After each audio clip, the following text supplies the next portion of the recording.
ನಮ್ಮ ಯುವ ರಾಜ್ಯಾಧ್ಯಕ್ಷರು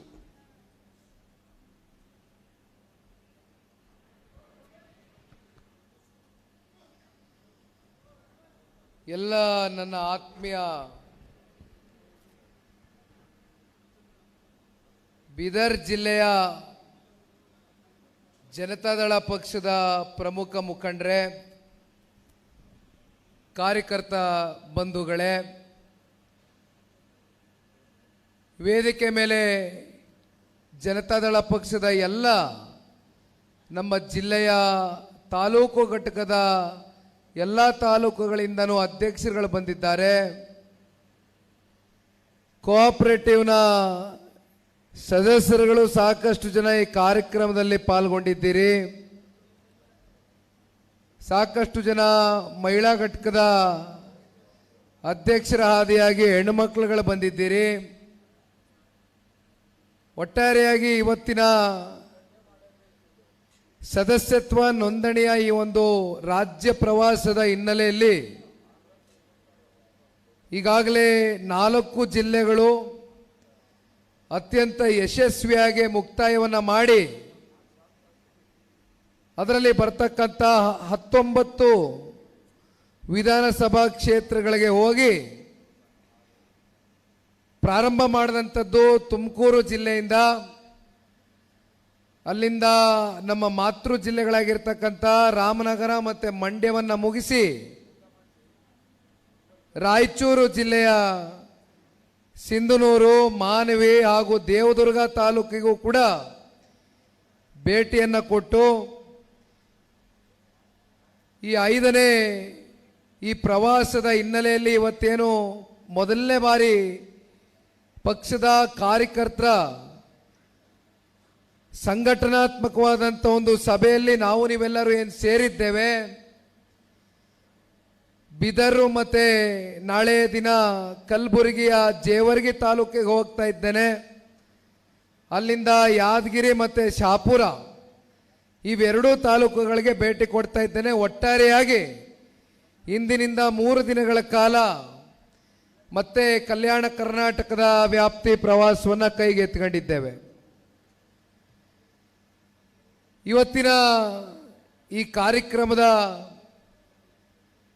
ಕೇಂದ್ರ ಬಿಂದುಗಳು, ಸಾಕಷ್ಟು ಜನ ಕೇಂದ್ರ ಬಿಂದುಗಳು ಇವತ್ತು ಈ ವೇದಿಕೆ ಮೇಲೆ ಉಪಸ್ಥಿತರಿದ್ದಾರೆ. ಜಿಲ್ಲೆಯ ಪ್ರಭಾವಿ ನಾಯಕರು,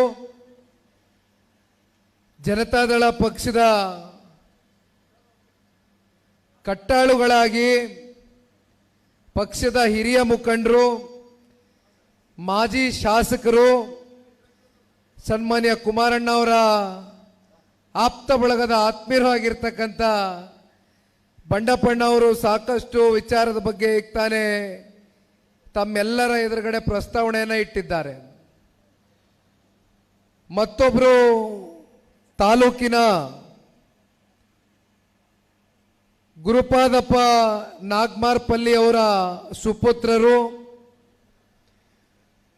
ಸೂರ್ಯಕಾಂತ್ ನಾಗಮಾರ್ಪಲ್ಲಿ ಅವರು ಮತ್ತು ಅವರ ಹಿರಿಯ ಸಹೋದರರು ಉಮಾಕಾಂತ್ ನಾಗಮಾರ್ಪಲ್ಲಿ ಅವರು ಮತ್ತು ಸೂರ್ಯಣ್ಣನ ಸುಪುತ್ರ ತರುಣ್ರವರು ಅವರು ಕೂಡ ಈ ಕಾರ್ಯಕ್ರಮವನ್ನು ಅವರ ನೇತೃತ್ವದಲ್ಲಿ ಯಶಸ್ವಿಗೊಳಿಸ್ತಕ್ಕಂಥ ನಿಟ್ಟಿನಲ್ಲಿ ಅತ್ಯಂತ ಪ್ರಾಮಾಣಿಕವಾದಂಥ ಒಂದು ಪ್ರಯತ್ನವನ್ನು ಇವತ್ತು ಏನು ಮಾಡಿದ್ದಾರೆ. ತಾಲೂಕಿನ ಅಧ್ಯಕ್ಷರಾಗಿರ್ತಕ್ಕಂಥ ಬಸವಣ್ಣನವರೇ, ಜಿಲ್ಲಾಧ್ಯಕ್ಷರಾಗಿರ್ತಕ್ಕಂಥ ರಮೇಶ್ ಪಾಟೀಲ್ರವರೇ ಮತ್ತು ನಗರದ ಅಧ್ಯಕ್ಷರಾಗಿರ್ತಕ್ಕಂಥ ಸುದರ್ಶನ್ರವರೇ, 3 ಅಧ್ಯಕ್ಷರುಗಳ ಮನೆಗೆ ಇವತ್ತು ಭೇಟಿಯನ್ನು ಕೊಟ್ಟಿದ್ದೇವೆ. ಅದಕ್ಕಿಂತ ಮುಂಚಿತವಾಗಿ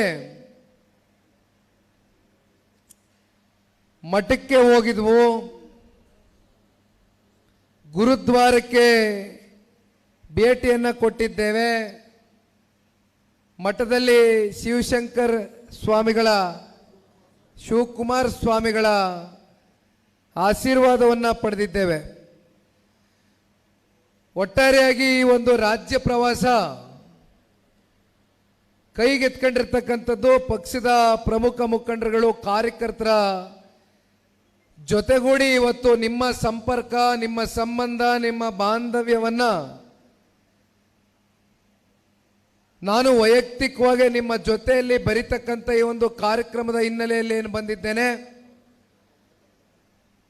ಹಲವಾರು ವರ್ಷಗಳಿಂದ ಸನ್ಮಾನ್ಯ ದೇವೇಗೌಡರು ಸಾಹೇಬರು ಹಾಗೂ ನಮ್ಮ ನಾಯಕರಾದಂಥ ಕುಮಾರಣ್ಣ ಅವರಿಗೆ ಪಕ್ಷಕ್ಕೆ ಬೆಂಬಲವಾಗಿ ನಿಂತು ಪಕ್ಷದ ಏಳು ಬೀಳುಗಳಲ್ಲಿ ಧೃತಿಗೆಡದಿರ ಪಕ್ಷವನ್ನ ಮುನ್ನಗ್ಸಿ ನಡೆಸ್ಕೊಂಡು ಹೋಗ್ತಾ ಇರ್ತಕ್ಕಂಥ ಎಲ್ಲ ನನ್ನ ಪಕ್ಷದ ಬೀದರ್ ಜಿಲ್ಲೆಯ ನಿಷ್ಠಾವಂತ ಕಾರ್ಯಕರ್ತ ಬಂಧುಗಳು ಮತ್ತು ಪ್ರಮುಖ ಮುಖಂಡರುಗಳ ಈ ಒಂದು ಸಭೆಯಲ್ಲಿ ತಾವೆಲ್ಲರೂ ಏನು ಪಾಲ್ಗೊಂಡಿದ್ದೀರನ್ನ, ವಿಶೇಷವಾಗಿ ನಮ್ಮ ಎಲ್ಲ ಪತ್ರಿಕಾ ಹಾಗೂ ದೃಶ್ಯ ಮಾಧ್ಯಮದ ಸ್ನೇಹಿತರು ಕೂಡ ನಮ್ಮ ಜೊತೆಯಲ್ಲಿ ಕಾರ್ಯಕ್ರಮವನ್ನು ರಾಜ್ಯವ್ಯಾಪ್ತಿ ಹಾಗೂ ಬೀದರ್ ಜಿಲ್ಲೆಯ ಜನತೆಗೆ ಸುದ್ದಿಯನ್ನು ತಲುಪಿಸ್ತಕ್ಕಂಥದಕ್ಕೆ ಅವರು ಕೂಡ ನಮಗೆ ಸಹಕರಿಸಿದ್ದಾರೆ. ಸೂರ್ಯಕಾಂತ್ ನಾಗಮಾರ್ಪಲ್ಲಿ ಅವರು ಇತ್ತೀಚೆಗೆ ನಾನು ಸ್ವಲ್ಪ ಹೆಚ್ಚಾಗಿ ಅವರ ಜೊತೆ ಸಮಯ ಕಳೆದಾಗ ನಾನು ಗಮನಿಸಿದ್ದು, ಅವರ ತಂದೆಯವರು ಈ ಭಾಗದಲ್ಲಿ 6 ಬಾರಿ ಶಾಸಕರಾಗಿ ಜನತೆಯ ಜೊತೆಗೆ ನಿರಂತರವಾಗಿ ಸಂಪರ್ಕವನ್ನ ಗಳಿಸಿರ್ತಕ್ಕಂಥದ್ದು, ಜನತೆಯ ಹೃದಯದಲ್ಲಿ ಒಂದು ಸ್ಥಾನವನ್ನು ಪಡೆದಿದ್ದಾರೆ. ಅವರ ಸುಪುತ್ರರಾಗಿರ್ತಕ್ಕಂಥ ಸೂರ್ಯಕಾಂತ್ ರವರು ಅವ್ರ ಜೊತೆಯಲ್ಲಿ ನಾನು ಈಗ ತಾನೇ ಹೇಳ್ದಂಗೆ ಒಂದು ಸ್ವಲ್ಪ ಇತ್ತೀಚಿನ ದಿನಗಳಲ್ಲಿ ಸಮಯವನ್ನು ಕಳೆದಂಥ ಸಂದರ್ಭದಲ್ಲಿ ನಾನು ಗಮನಿಸಿದ್ದು, ಸೂರ್ಯಣ್ಣನಿಗೆ ರಾಜಕೀಯದ ಪ್ರಬುದ್ಧತೆ ಇದೆ, ಕಲ್ಪನೆ ಇದೆ, ಎಲ್ಲ ವಿಷಯಗಳನ್ನು ಬಹಳ ಅಚ್ಚುಕಟ್ಟಾಗಿ ಗ್ರಹಿಸಿದ್ದಾರೆ. ಎಲ್ಲ ವಿಷಯದ ಬಗ್ಗೆನೂ ತಿಳುವಳಿಕೆಯನ್ನು ಮೂಡಿಸ್ಕೊಂಡಿದ್ದಾರೆ. ಬಹಳ ತಿಳುವಳಿಕೆದಾರರು, ಪ್ರಜ್ಞಾವಂತರು, ಬುದ್ಧಿವಂತರು.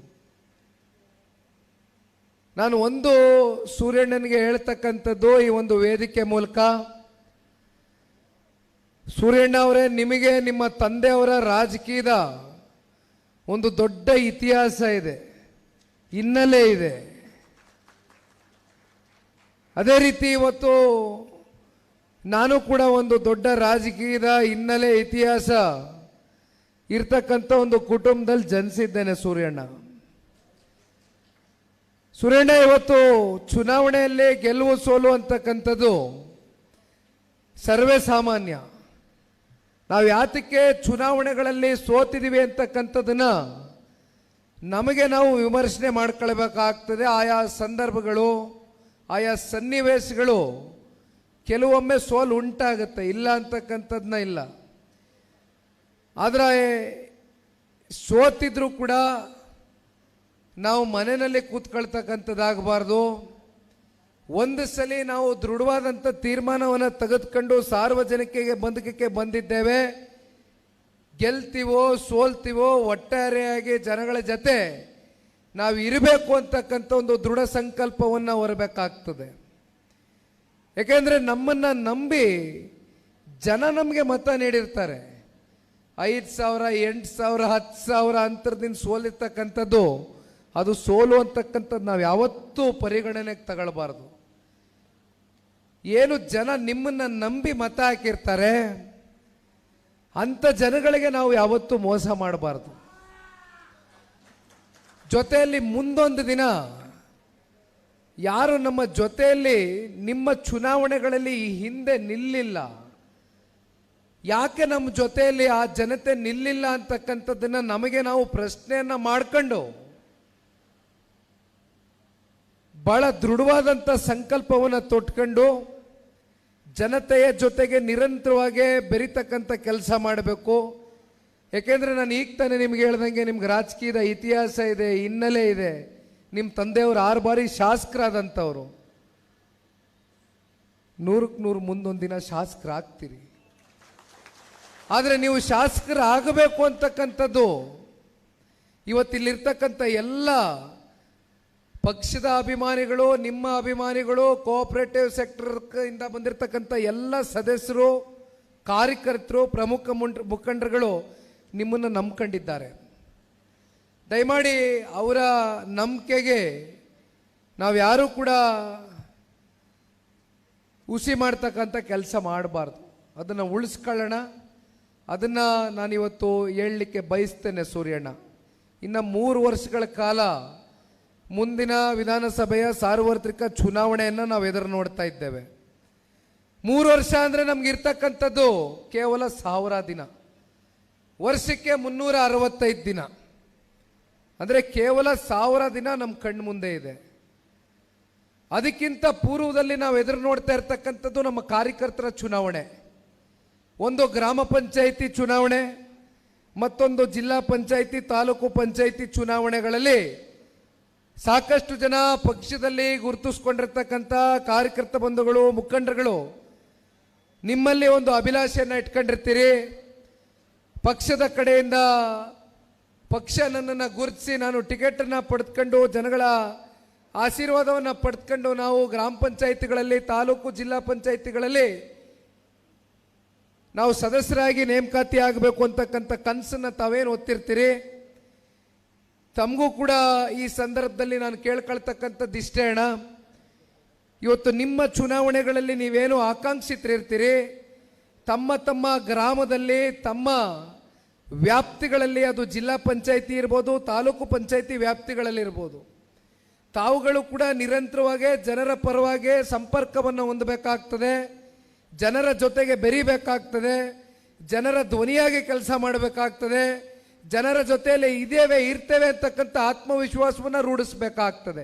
ಅದಕ್ಕೆ ಇವತ್ತು ಜನರೊಂದಿಗೆ ಜನತಾದಳ ಅಂತಕ್ಕಂಥ ಕಾರ್ಯಕ್ರಮದ ಹೆಸರನ್ನು ಕೊಟ್ಟಿದ್ದೇವೆ.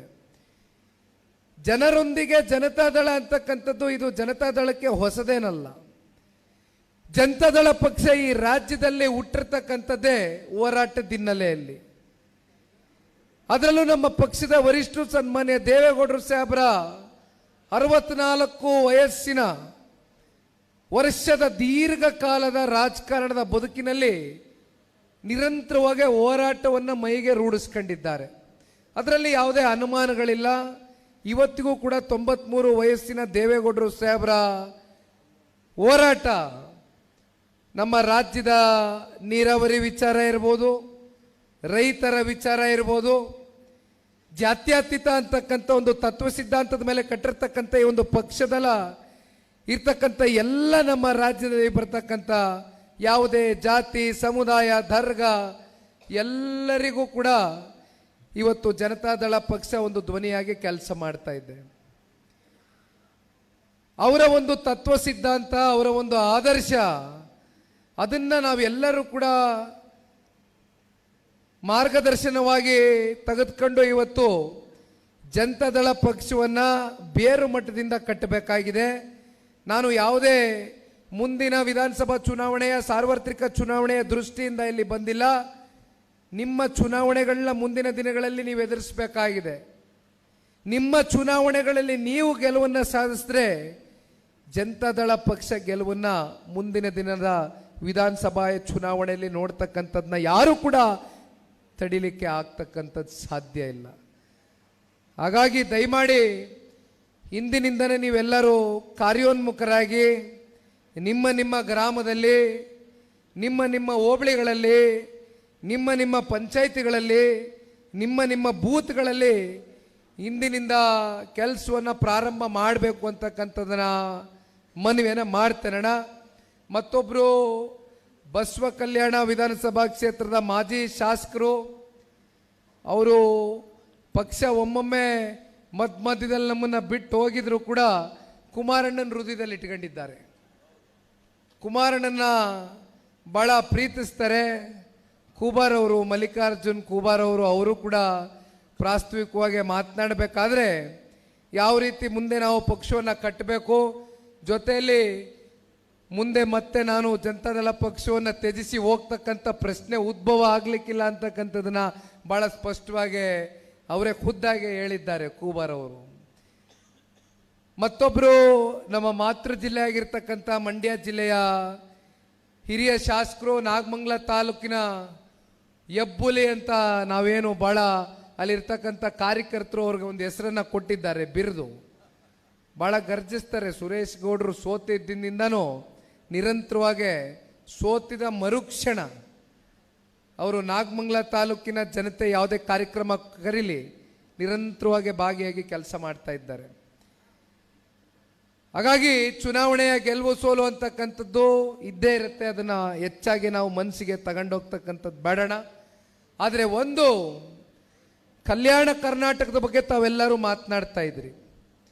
ಕಲ್ಯಾಣ ಕರ್ನಾಟಕದಲ್ಲಿ ನಮಗೆ ಬರ್ತಕ್ಕಂಥದ್ದು 41 ವಿಧಾನಸಭಾ ಕ್ಷೇತ್ರಗಳು. ಆ 41 ವಿಧಾನಸಭಾ ಕ್ಷೇತ್ರಗಳ ಪೈಕಿ ಇವತ್ತು ಬೀದರ್ ಜಿಲ್ಲೆಯು ಒಂದಾಗಿದೆ. ಕುಮಾರ್ ಅವರು ಮಾತಾಡಬೇಕಾದ್ರೆ ಹೇಳ್ತಾ ಇದ್ರು, ಕನಿಷ್ಠ ಪಕ್ಷ 8ರಿಂದ 10 ವಿಧಾನಸಭಾ ಕ್ಷೇತ್ರದಲ್ಲಿ ಮುಂಬರ್ತಕ್ಕಂಥ ಚುನಾವಣೆಯಲ್ಲಿ ಶಾಸಕರನ್ನ ನಾವು ನೋಡ್ತಕ್ಕಂಥದ್ದು ಆಗಬೇಕು ಅಂತಕ್ಕಂಥದ್ದನ್ನ ತಾವೇನು ಹೇಳ್ತಾ ಇದ್ರಿ ಅಣ್ಣ.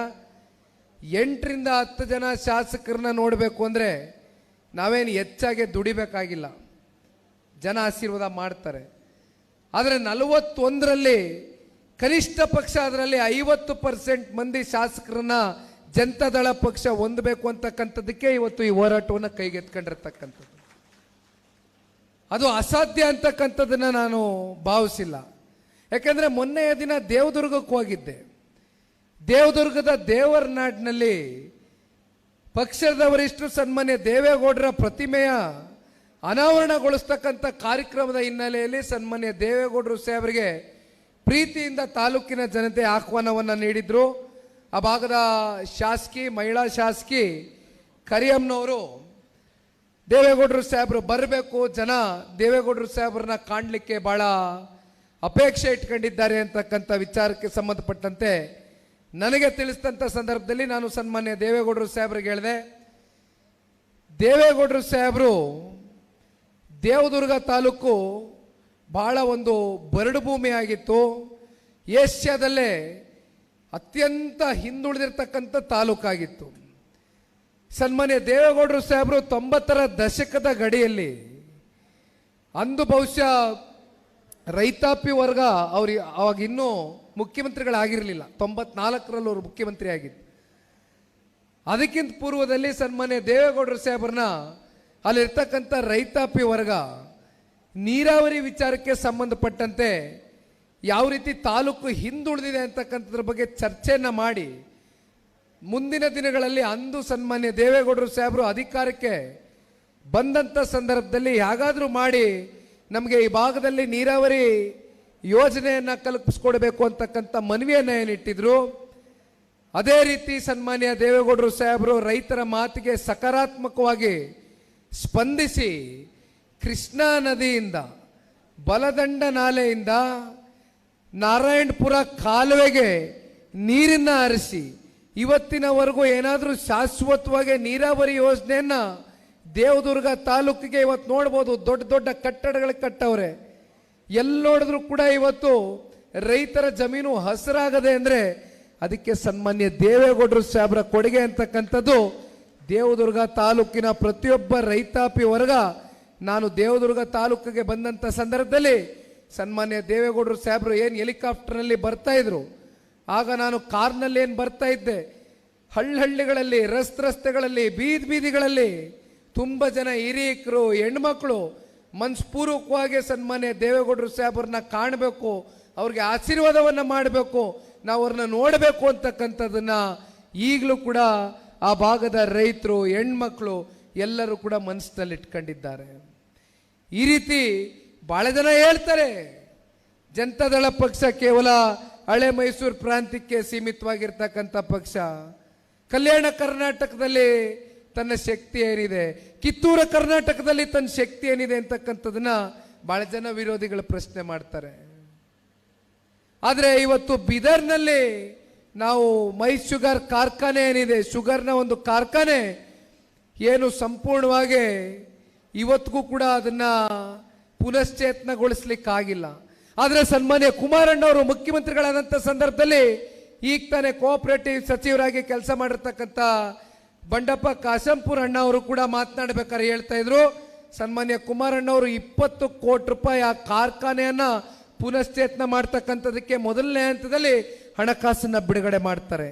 ಆದರೆ ಅವ್ರ ಸರ್ಕಾರ ಕೆಳಗೆ ಬೀಳ್ತಾ ಇದ್ದಾಗೆ ಮತ್ತೆ ಕಾರ್ಖಾನೆ ಮುಚ್ಚೋಗಿರ್ತಕ್ಕಂಥ ಒಂದು ವಾತಾವರಣವನ್ನ ನೋಡ್ತಾ ಇದ್ದೇವೆ. ಸನ್ಮಾನ್ಯ ಕುಮಾರಣ್ಣವರು 2ನೇ ಬಾರಿ ರಾಜ್ಯದ ಮುಖ್ಯಮಂತ್ರಿಗಳಾದಾಗ 9 ಜಿಲ್ಲೆಯಲ್ಲಿ ಎಲ್ಲ ಜಿಲ್ಲೆಗಳಲ್ಲೂ ಇಂಡಸ್ಟ್ರಿಯಲ್ ಕ್ಲಸ್ಟರ್ಸ್ನ ಪ್ರಾರಂಭ ಮಾಡಬೇಕು, ವಿಶೇಷವಾಗಿ ಬೀದರ್ ಜಿಲ್ಲೆನೂ ಕೂಡ ಸೇರಿಸಿರ್ತಕ್ಕಂಥದ್ದನ್ನ ನಾನು ಓದಿದ್ದೇನೆ ಅವತ್ತಿನ ದಿನ. ಯಾಕಂದ್ರೆ ಸೂರ್ಯಣ್ಣ ಅವರು ಒಂದು ಮನವಿಯನ್ನ ಇಟ್ಟರು, ಒಂದು ಮನವಿ ಪತ್ರವನ್ನ ಕೂಡ ಕೊಟ್ಟರು ನಮಗೆ. ಸೂರ್ಯಣ್ಣ ಅವರು ಮಾತಾಡಬೇಕಾದ್ರೆ ಹೇಳಿದ್ರು, ಆ ಮನವಿ ಪತ್ರದಲ್ಲಿ ನಾನು ನೋಡ್ತಾ ಇದ್ದೆ, ಪ್ರತಿ ವರ್ಷ 6,000 ಜನ ರೈತರ ಮಕ್ಕಳು, ಬಡವರ ಮಕ್ಕಳು ಇವತ್ತು ಅವರ ವಿದ್ಯಾಭ್ಯಾಸವನ್ನು ಪೂರೈಸಿ ಪಾಸ್ಔಟ್ಗಳಾಗ್ತಾ ಇದ್ದಾರೆ. ಆದರೆ ವಿಪರ್ಯಾಸ, ಇವತ್ತು ಬೀದರ್ ಜಿಲ್ಲೆನಲ್ಲಿ ನಾವು ಉದ್ಯೋಗವನ್ನು ಸೃಷ್ಟಿ ಮಾಡ್ಲಿಕ್ಕೆ ಆಗ್ತಾ ಇಲ್ಲ. ಆ ಮಕ್ಕಳ ವಿದ್ಯಾರ್ಥಿಗಳ, ಬಡ ವಿದ್ಯಾರ್ಥಿಗಳ ಒಂದು ಬದುಕನ್ನ ಕಟ್ಕೊಡ್ತಕ್ಕಂಥದ್ರಲ್ಲಿ ಸರ್ಕಾರಗಳು ವಿಫಲರಾಗಿದ್ದಾರೆ ಅಂತಕ್ಕಂಥದ್ರ ಬಗ್ಗೆ ಇವತ್ತು ಸೂರಣ್ಣ ಅವರು ಏನು ಪ್ರಸ್ತಾವನೆಯನ್ನ ಇಟ್ಟಿದ್ದಾರೆ. ತಾವು ಹೇಳ್ತಾ ಇದ್ರಿ ಇವತ್ತು ನಾವು ಇಂಡಸ್ಟ್ರೀಸ್ಗಳನ್ನ ತಗೊಂಡು ಬರಬೇಕು ಅಂತ. ಬಂಡಪ್ಪಣ್ಣ ಅವರು ಕೂಡ ಇಲ್ಲಿ ಕೂತಿದ್ದಾರೆ. ಬೀದರ್ ಜಿಲ್ಲೆಗೆ ಏನು ಇಂಡಸ್ಟ್ರಿಯಲ್ ಕ್ಲಸ್ಟರ್ನ ಪ್ರಾರಂಭ ಮಾಡಬೇಕು ಅಂತಕ್ಕಂಥದ್ದು ಸನ್ಮಾನ್ಯ ಕುಮಾರಣ್ಣ ಅವರು ನಿರ್ಧಾರ ಮಾಡಿದ್ರು. ಆದರೆ ಅದೇ ಸಂದರ್ಭದಲ್ಲಿ ಸನ್ಮಾನ್ಯ ಕುಮಾರಣ್ಣ ಅವರ ಸರ್ಕಾರವನ್ನ ಕೆಡವುತ್ತಾರೆ. ಎಂದೂ ಕೂಡ ಜನತಾದಳ ಪಕ್ಷ 5 ವರ್ಷಗಳ ಕಾಲ ಈ ರಾಜ್ಯದಲ್ಲಿ ಪೂರ್ಣ ಪ್ರಮಾಣದಲ್ಲಿ ಆಡಳಿತವನ್ನ ಮಾಡಿಲ್ಲ. ಹಲವಾರು ಕನಸುಗಳು, ಹಲವಾರು ಕಲ್ಪನೆಗಳು, ಯೋಜನೆಗಳು, ಕಾರ್ಯಕ್ರಮಗಳು ಎಲ್ಲವನ್ನ ಸನ್ಮಾನ್ಯ ಕುಮಾರಣ್ಣ ಅವರು ಅವರ ಮನಸ್ಸಿನಲ್ಲಿ ಇಟ್ಕೊಂಡಿದ್ದಾರೆ, ಘೋಷಣೆಯನ್ನ ಮಾಡಿದ್ದಾರೆ, ಹಣಕಾಸನ್ನ ಬಿಡುಗಡೆ ಮಾಡಿ ಕ್ಯಾಬಿನೆಟ್ ಅಲ್ಲಿ ಇಟ್ಟು ಅಪ್ರೂವಲ್ ಅನ್ನ ಕೊಟ್ಟಿರ್ತಕ್ಕಂಥ ನಿದರ್ಶನಗಳು ಸಾಕಷ್ಟಿದೆ. ಆದರೆ ಮುಂದೆ ಬಂದಂತ ಸರ್ಕಾರಗಳು ಯಾವ ರೀತಿ ನಡ್ಕೊಂಡಿದ್ದಾರೆ, ಯಾವ ರೀತಿ ನಮ್ಮ ಬೀದರ್ ಜಿಲ್ಲೆಯ ಜನತೆಗೆ ಮೋಸ ಮಾಡಿದ್ದಾರೆ ಅಂತಕ್ಕಂಥದ್ದು ಇವತ್ತು ಪ್ರಶ್ನೆ ಮಾಡಬೇಕಾಗ್ತದೆ. ಇಲ್ಲಿರ್ತಕ್ಕಂಥ ಮಂತ್ರಿಗಳು ಈಶ್ವರ್ ಖಂಡ್ರೆ ಅವರು, ಅವ್ರಿಗಷ್ಟೆಲ್ಲ ರಾಜಕೀಯವಾಗಿ ಶಕ್ತಿಯನ್ನು ತುಂಬಿಸಿದ್ದೀರಿ, ರಾಜಕೀಯವಾಗಿ ಜನ್ಮವನ್ನ ಕೊಟ್ಟಿದ್ದೀರಿ, ಅವ್ರನ್ನ ಮಂತ್ರಿಗಳಾಗಿ ಮಾಡಿದ್ದೀರಿ, ಅತ್ಯಂತ ಪ್ರಭಾವಿಗಳಾಗಿ ಇವತ್ತು ಈ ಸರ್ಕಾರದಲ್ಲಿ ಕೆಲಸ ಮಾಡ್ತಾ ಇದ್ದಾರೆ. ಆದ್ರೆ ಏನ್ ಮಾಡಿದ್ದಾರೆ ಇವತ್ತು ಬೀದರ್ ಜಿಲ್ಲೆಯ ಸಮಗ್ರ ಅಭಿವೃದ್ಧಿಗೆ? ಯಾವ ರೀತಿ ಆಲೋಚನೆಗಳನ್ನ ಮಾಡಿದ್ದಾರೆ? ಇದ್ರ ಬಗ್ಗೆ ಇವತ್ತು ಪ್ರಶ್ನೆ ಮಾಡಬೇಕಾಗ್ತದೆ. ಮತ್ತೊಬ್ರು ಯಾದಗಿರಿನಲ್ಲಿ ಪರಿಶಿಷ್ಟ ಜಾತಿ, ಪರಿಶಿಷ್ಟ ವರ್ಗದ ಕಾಂಗ್ರೆಸ್ನ ಪ್ರಭಾವಿ ನಾಯಕರು, ನನಗೆ ಅವ್ರ ಹಿರಿತನದ ಮೇಲೆ ಗೌರವ ಇದೆ. ಮಲ್ಲಿಕಾರ್ಜುನ್ ಖರ್ಗೆರವರು ಎಷ್ಟು ಬಾರಿ ಶಾಸಕರಾಗಿ ಆಯ್ಕೆಯಾಗಿದ್ದಾರೆ, ಬಹುಶಃ 8 ಬಾರಿ ಶಾಸಕರಾಗಿರ್ತಕ್ಕಂಥವ್ರು, ಎಷ್ಟು ಬಾರಿ ಮಂತ್ರಿಗಳಾಗಿ ಕೆಲಸ ಮಾಡಿದ್ದಾರೆ, ಎಷ್ಟು ಬಾರಿ ಸಂಸತ್ಗೆ ಕಳಿಸಿದ್ದಾರೆ. ಜನ ಹೇಳ್ತಾರೆ, ಪಾಪ ಮುಖ್ಯಮಂತ್ರಿಗಳು ಯಾದಗಿರಿನಲ್ಲಿ ಬಂದಾಗ ಆ ಸಮಾವೇಶದಲ್ಲಿ ಭಾಷಣ ಮಾಡಬೇಕಾದ್ರೆ 3,000 ಕೋಟಿ ಕಲ್ಯಾಣ ಕರ್ನಾಟಕದ ಸಮಗ್ರ ಅಭಿವೃದ್ಧಿಗೆ ಕೊಟ್ಟಿದ್ದೇವೆ, KKRDB ಸ್ಕೀಮ್ ಮೂಲಕ ಕೊಟ್ಟಿದ್ದೇವೆ ಅಂತ ಹೇಳ್ತಾರೆ. ಕ್ರಿಯಾ ಯೋಜನೆಯನ್ನು ಅನುಷ್ಠಾನಗೊಳಿಸಲಿಕ್ಕೆ 3,000 ಕೊಟ್ಟಿದ್ದೀನಿ ಅಂತಾರೆ. ಎಲ್ಲಿ ಕೊಟ್ಟಿದ್ದೀರಿ 3,000 ಕೋಟಿ? ಎಲ್ಲಿ ಬಳಕೆ ಆಗ್ತಾ ಇದೆ? ಯಾವ ರಸ್ತೆ ಅಭಿವೃದ್ಧಿ ಆಗ್ತಾ ಇದೆ? ಯಾವ ಚರಂಡಿ ವ್ಯವಸ್ಥೆ ಸರಿ ಮಾಡ್ತಿದ್ದೀರಿ? ಯಾವ ಶಾಲಾ ಕಟ್ಟಡಗಳನ್ನ ಕಟ್ಟಿದ್ದೀರಿ? ಯಾವ ಸರ್ಕಾರಿ ಆಸ್ಪತ್ರೆಗಳನ್ನ ನಿರ್ಮಾಣ ಮಾಡಿದ್ದೀರಿ? ಶ್ವೇತಪತ್ರ ಹೊರಡಿಸ್ಲಿಕ್ಕೆ ಸಾಧ್ಯವಾ? ತೆಗಿರಿ ಇವತ್ತು ಕಲ್ಯಾಣ ಕರ್ನಾಟಕದ ಜನತೆ ಮುಂದೆ, ಇವತ್ತು ಮುಂದೆಗಡೆ ಇಡಿ, ಬಿಚ್ಚಿಡಿ.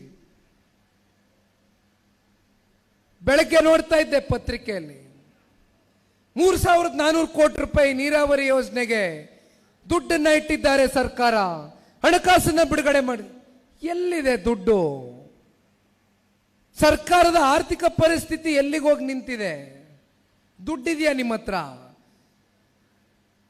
ಇದನ್ನ ಜಾರಿಗೆ ತಗೋಬರ್ಲಿಕ್ಕೆ ಆಗ್ತದ? ಸುಮ್ಮನೆ ಬೊಗಳೆ ಭಾಷಣಗಳು ಬಿಟ್ಕೊಂಡು, ಜನಕ್ಕೆ ಸುಳ್ಳು ಹೇಳ್ಕೊಂಡು, ಮೋಸ ಮಾಡ್ಕೊಂಡು ಸುಮ್ಮನೆ ಘೋಷಣೆಗಳು ಕೊಟ್ಟರೆ ಆಗೋದಿಲ್ಲ. ಇದನ್ನ ಜಾರಿ ಮಾಡಬೇಕಾಗ್ತದೆ. ನಿಮ್ಮ ಹತ್ರ ದುಡ್ಡೆಲ್ಲಿದೆ? ನಿಮ್ಮ ಆರ್ಥಿಕ ಪರಿಸ್ಥಿತಿ ಏನಾಗಿದೆ? ಸರ್ಕಾರ ದಿವಾಳಿ ಎದ್ದೋಗ್ತಾ ಇದೆ. 100 ವರ್ಷ ಇತಿಹಾಸ ಇರ್ತಕ್ಕಂಥ ಕಾಂಗ್ರೆಸ್ ಪಕ್ಷ ಎಷ್ಟು ರಾಜ್ಯದಲ್ಲಿ ಆಡಳಿತ ಮಾಡ್ತಾ ಇದೆ? ಎಷ್ಟು ರಾಜ್ಯದಲ್ಲಿ ಆಡಳಿತ ಮಾಡ್ತಾ ಇದೆಯಣ್ಣ? ಮೂರೇ ರಾಜ್ಯದಲ್ಲಿ ಆಡಳಿತ. ಎಲ್ಲಿ? ಹಿಮಾಚಲ್ ಪ್ರದೇಶ, ತೆಲಂಗಾಣ, ಕರ್ನಾಟಕದಲ್ಲಿ 138 ಜನ ಶಾಸಕರು. 138 ದಾಖಲೆ ಪ್ರಮಾಣದ ಶಾಸಕರು. ಹಿಮಾಚಲ್ ಪ್ರದೇಶದಲ್ಲಿ ಕಾಂಗ್ರೆಸ್ನ ಆಡಳಿತದ ಸರ್ಕಾರ, ಆ ರಾಜ್ಯದ ಮುಖ್ಯಮಂತ್ರಿಗಳು ಹಲವಾರು ಪತ್ರಿಕೆಗಳಲ್ಲಿ ಓದಿದ್ದೇವೆ, ಆರ್ಟಿಕಲ್ಸ್ ಬಂದಿದ್ದಾವೆ, ಎಸ್ಟಾಬ್ಲಿಷ್ ಆಗಿದೆ, ಪಬ್ಲಿಷ್ ಆಗಿದೆ. ದಿವಾಳಿ ಎದ್ದೋಗಿದೆ. ಇದೇ ಗ್ಯಾರಂಟಿ ಕೊಡ್ತೀವಿ, ಗ್ಯಾರಂಟಿ ಕೊಡ್ತೀವಿ, ದಿವಾಳಿ ಎಪ್ಸಾಗೋಗಿದೆ. ಮತ್ತೊಬ್ರು ತೆಲಂಗಾಣದ ಕಾಂಗ್ರೆಸ್ನ ಮುಖ್ಯಮಂತ್ರಿಗಳು ಇತ್ತೀಚೆಗೆ ಅದೆಂಥದೋ ಇಂಗ್ಲಿಷ್ ಚಾನೆಲ್ನಲ್ಲಿ ಕಾನ್ಕ್ಲೇವ್ ಇಂಟರ್ವ್ಯೂ ಅಂತ ಮಾಡ್ತಾರೆ.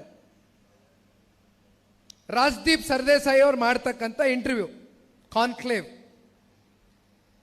ಅದರಲ್ಲಿ ಕೂತ್ಕೊಂಡು ಹೇಳ್ತಾರೆ, ನಾನು ಈ ರಾಜ್ಯದ ಮುಖ್ಯಮಂತ್ರಿಗಳಾದ ಮೇಲೆ ತೆಲಂಗಾಣದ ಆರ್ಥಿಕ ಪರಿಸ್ಥಿತಿಗಳು, ಸ್ಥಿತಿಗತಿಗಳು ಏನಿದೆ ಅಂತಕ್ಕಂಥದ್ದು ಅರ್ಥ ಆಗಿದ್ದು. ನನಗೆ ಗೊತ್ತಿರಲಿಲ್ಲ, ನಾನು ಗ್ಯಾರಂಟಿ ಕೊಡ್ತೀನಿ ಅಂತ ಹೇಳ್ಬಿಟ್ಟೆ. ಆದರೆ ಈಗ ಗ್ಯಾರಂಟಿಗೆ ದುಡ್ಡು ಹೊಂಡ್ಸದ ಅಥವಾ ಕನಿಷ್ಠ ಪಕ್ಷ ಸರ್ಕಾರದಲ್ಲಿ ಕೆಲಸ ಮಾಡ್ತಕ್ಕಂಥ ನೌಕರರಿಗೆ ಸಂಬಳ ಕೊಡದ ಅಥವಾ ಅಭಿವೃದ್ಧಿಗೆ ಹಣಕಾಸನ್ನ ಇಡ್ತಕ್ಕಂಥದ್ದು ನನಗೇನು ಕೂಡ ತೋಚ್ತಾ ಇಲ್ಲ. ನಾನು ಏನು ಮಾಡೋದು ಹೇಳಿ, ನೀವು ಹೆಂಗೆ ಹೇಳ್ತೀರೋ ಹಂಗೆ ಕೇಳ್ತೀನಿ ಅಂತ ಅವರೇ ಅಸಹಾಯಕರಾಗಿದ್ದಾರೆ ಕಾಂಗ್ರೆಸ್ನ ತೆಲಂಗಾಣದ ಮುಖ್ಯಮಂತ್ರಿಗಳು. ಅನುಭವದ ಕೊರತೆ, ಅನುಭವದ ಕೊರತೆ. ಅದೇ ರೀತಿ ಇವತ್ತು ಕರ್ನಾಟಕ ರಾಜ್ಯದಲ್ಲಿ ವರ್ಷಕ್ಕೆ 55,000 ಕೋಟಿ 5 ಗ್ಯಾರಂಟಿಗಳಿಗೆ ನೀವು ಹಣಕಾಸನ್ನ ಇಡಬೇಕು. ನಮ್ಮ ರಾಜ್ಯದ ಮುಖ್ಯಮಂತ್ರಿಗಳು ಅವರೇ ಹಣಕಾಸು ಸಚಿವರು 16ನೇ ಬಡ್ಜೆಟ್ ಅನ್ನು ಮಂಡನೆ ಮಾಡಿದ್ರು. ದೊಡ್ಡ ಪ್ರಮಾಣದ ಬಡ್ಜೆಟ್ಟು, ದೊಡ್ಡ ಗಾತ್ರದ ಬಡ್ಜೆಟ್ಟು, 4.5 ಲಕ್ಷ ಕೋಟಿ, 4.5 ಲಕ್ಷ ಕೋಟಿ ದೊಡ್ಡ ಪ್ರಮಾಣದ ಬಡ್ಜೆಟ್ನ ಕೊಟ್ಬಿಟ್ಟಿದ್ದೀನಿ ಅಂತ ಪಾಪ ಬೆಂತಡ್ಕತ್ತಾರೆ ನಮ್ಮ ಸಿದ್ದರಾಮಣ್ಣ. 4.5 ಲಕ್ಷ ಕೋಟಿ ಬಡ್ಜೆಟ್ ಕೊಡ್ಲಿಕ್ಕೆ ಕರ್ನಾಟಕ ರಾಜ್ಯದ ಒಂದು ಸಂಪತ್ತು ಭರಿತವಾದಂಥ ನಾಡು ಅಂತಕ್ಕಂಥದ್ರ ಬಗ್ಗೆ ನೀವು ಹೇಳಬೇಕಾಗ್ತದೆ. ನಮ್ಮ ರಾಜ್ಯ ಸಂಪತ್ತು ಭರಿತವಾದಂಥ ನಾಡು. ರಾಜ್ಯದ ಜನ ತೆರಿಗೆ ಮೂಲಕ ಬೊಕ್ಕಸವನ್ನು ತುಂಬಿಸಿ ಹಂತ ಹಂತದಲ್ಲೂ ತೆರಿಗೆ ಹಾಕಿದ್ದೀರಿ. ಒಂದೇ ಒಂದು ವಿಚಾರದಲ್ಲಿ ತೆರಿಗೆಯನ್ನು ಬಿಟ್ಟಿದ್ದೀರಿ. ನಾವು ಉಸಿರಾಡ್ತಾ ಇರ್ತಕ್ಕಂಥ ಗಾಳಿಯನ್ನು ಬಿಟ್ಟು ಮಿತ್ ಎಲ್ಲದರಲ್ಲೂ ಕೂಡ ನೀವು ತೆರಿಗೆಯನ್ನು ಹಾಕ್ಬಿಟ್ಟಿದ್ದೀರಿ. ಇನ್ನೇನು ಉಳಿಸಿಲ್ಲ ನೀವು. ನಾನು ಅನೇಕ ಸಂದರ್ಭದಲ್ಲಿ ಹೇಳಿದ್ದೀನಿ,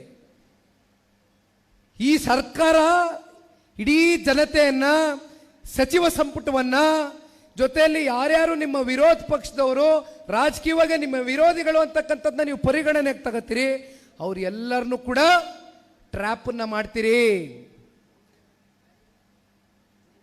ಮನಿ ಟ್ರ್ಯಾಪು, ಹನಿ ಟ್ರ್ಯಾಪು, ತೆರಿಗೆ ಟ್ರ್ಯಾಪು, 3 ಟ್ರ್ಯಾಪ್ಗಳು. ಈ ರಾಜ್ಯದ ಮುಖ್ಯಮಂತ್ರಿಗಳ ಆಪ್ತ ಬಳಗದ ಒಬ್ಬರು ಸಚಿವರು, ಪ್ರಭಾವಿ ನಾಯಕರು ವಿಧಾನ ಮಂಡಲದಲ್ಲಿ ಕೂತ್ಕೊಂಡು ಏನ್ ಚರ್ಚೆ ಮಾಡಬೇಕು ನೀವು? ಇಂದಿನ ಯುವ ಜನಪ್ರತಿನಿಧಿಗಳು ಮುಂದೊಂದು ದಿನ ರಾಜಕಾರಣಕ್ಕೆ ಬರಬೇಕು ಅಂತಕ್ಕಂಥದ್ದಾದ್ರೆ ನಮ್ಮ ರಾಜ್ಯದ ಸಮಗ್ರ ಅಭಿವೃದ್ಧಿಯ ದೃಷ್ಟಿಯಿಂದ ಚರ್ಚೆ ಆಗಬೇಕಾ, ಅಥವಾ ಒಳಗಡೆ ವಿಧಾನ ಮಂಡಲದಲ್ಲಿ ನನಗೆ ಹನಿ ಟ್ರ್ಯಾಪ್ ಮಾಡಿಬಿಟ್ಟವ್ರೆ, ಈ ಚರ್ಚೆ ನೋಡ್ಬೇಕಾ ನಾವು? ಎಲ್ಲಿಗೆ ಸರ್ಕಾರ ಆಡಳಿತವನ್ನ ತಗೊಂಡು ಬಂದು ನಿಲ್ಲಿಸಿದೆ? ಇದನ್ನ ಒಂದು ಆಡಳಿತ ಅಂತಾರ? ಇದನ್ನ ಒಂದು ಸರ್ಕಾರ ಅಂತಾರ? ಕರ್ನಾಟಕ ರಾಜ್ಯದ ಇತಿಹಾಸದಲ್ಲಿ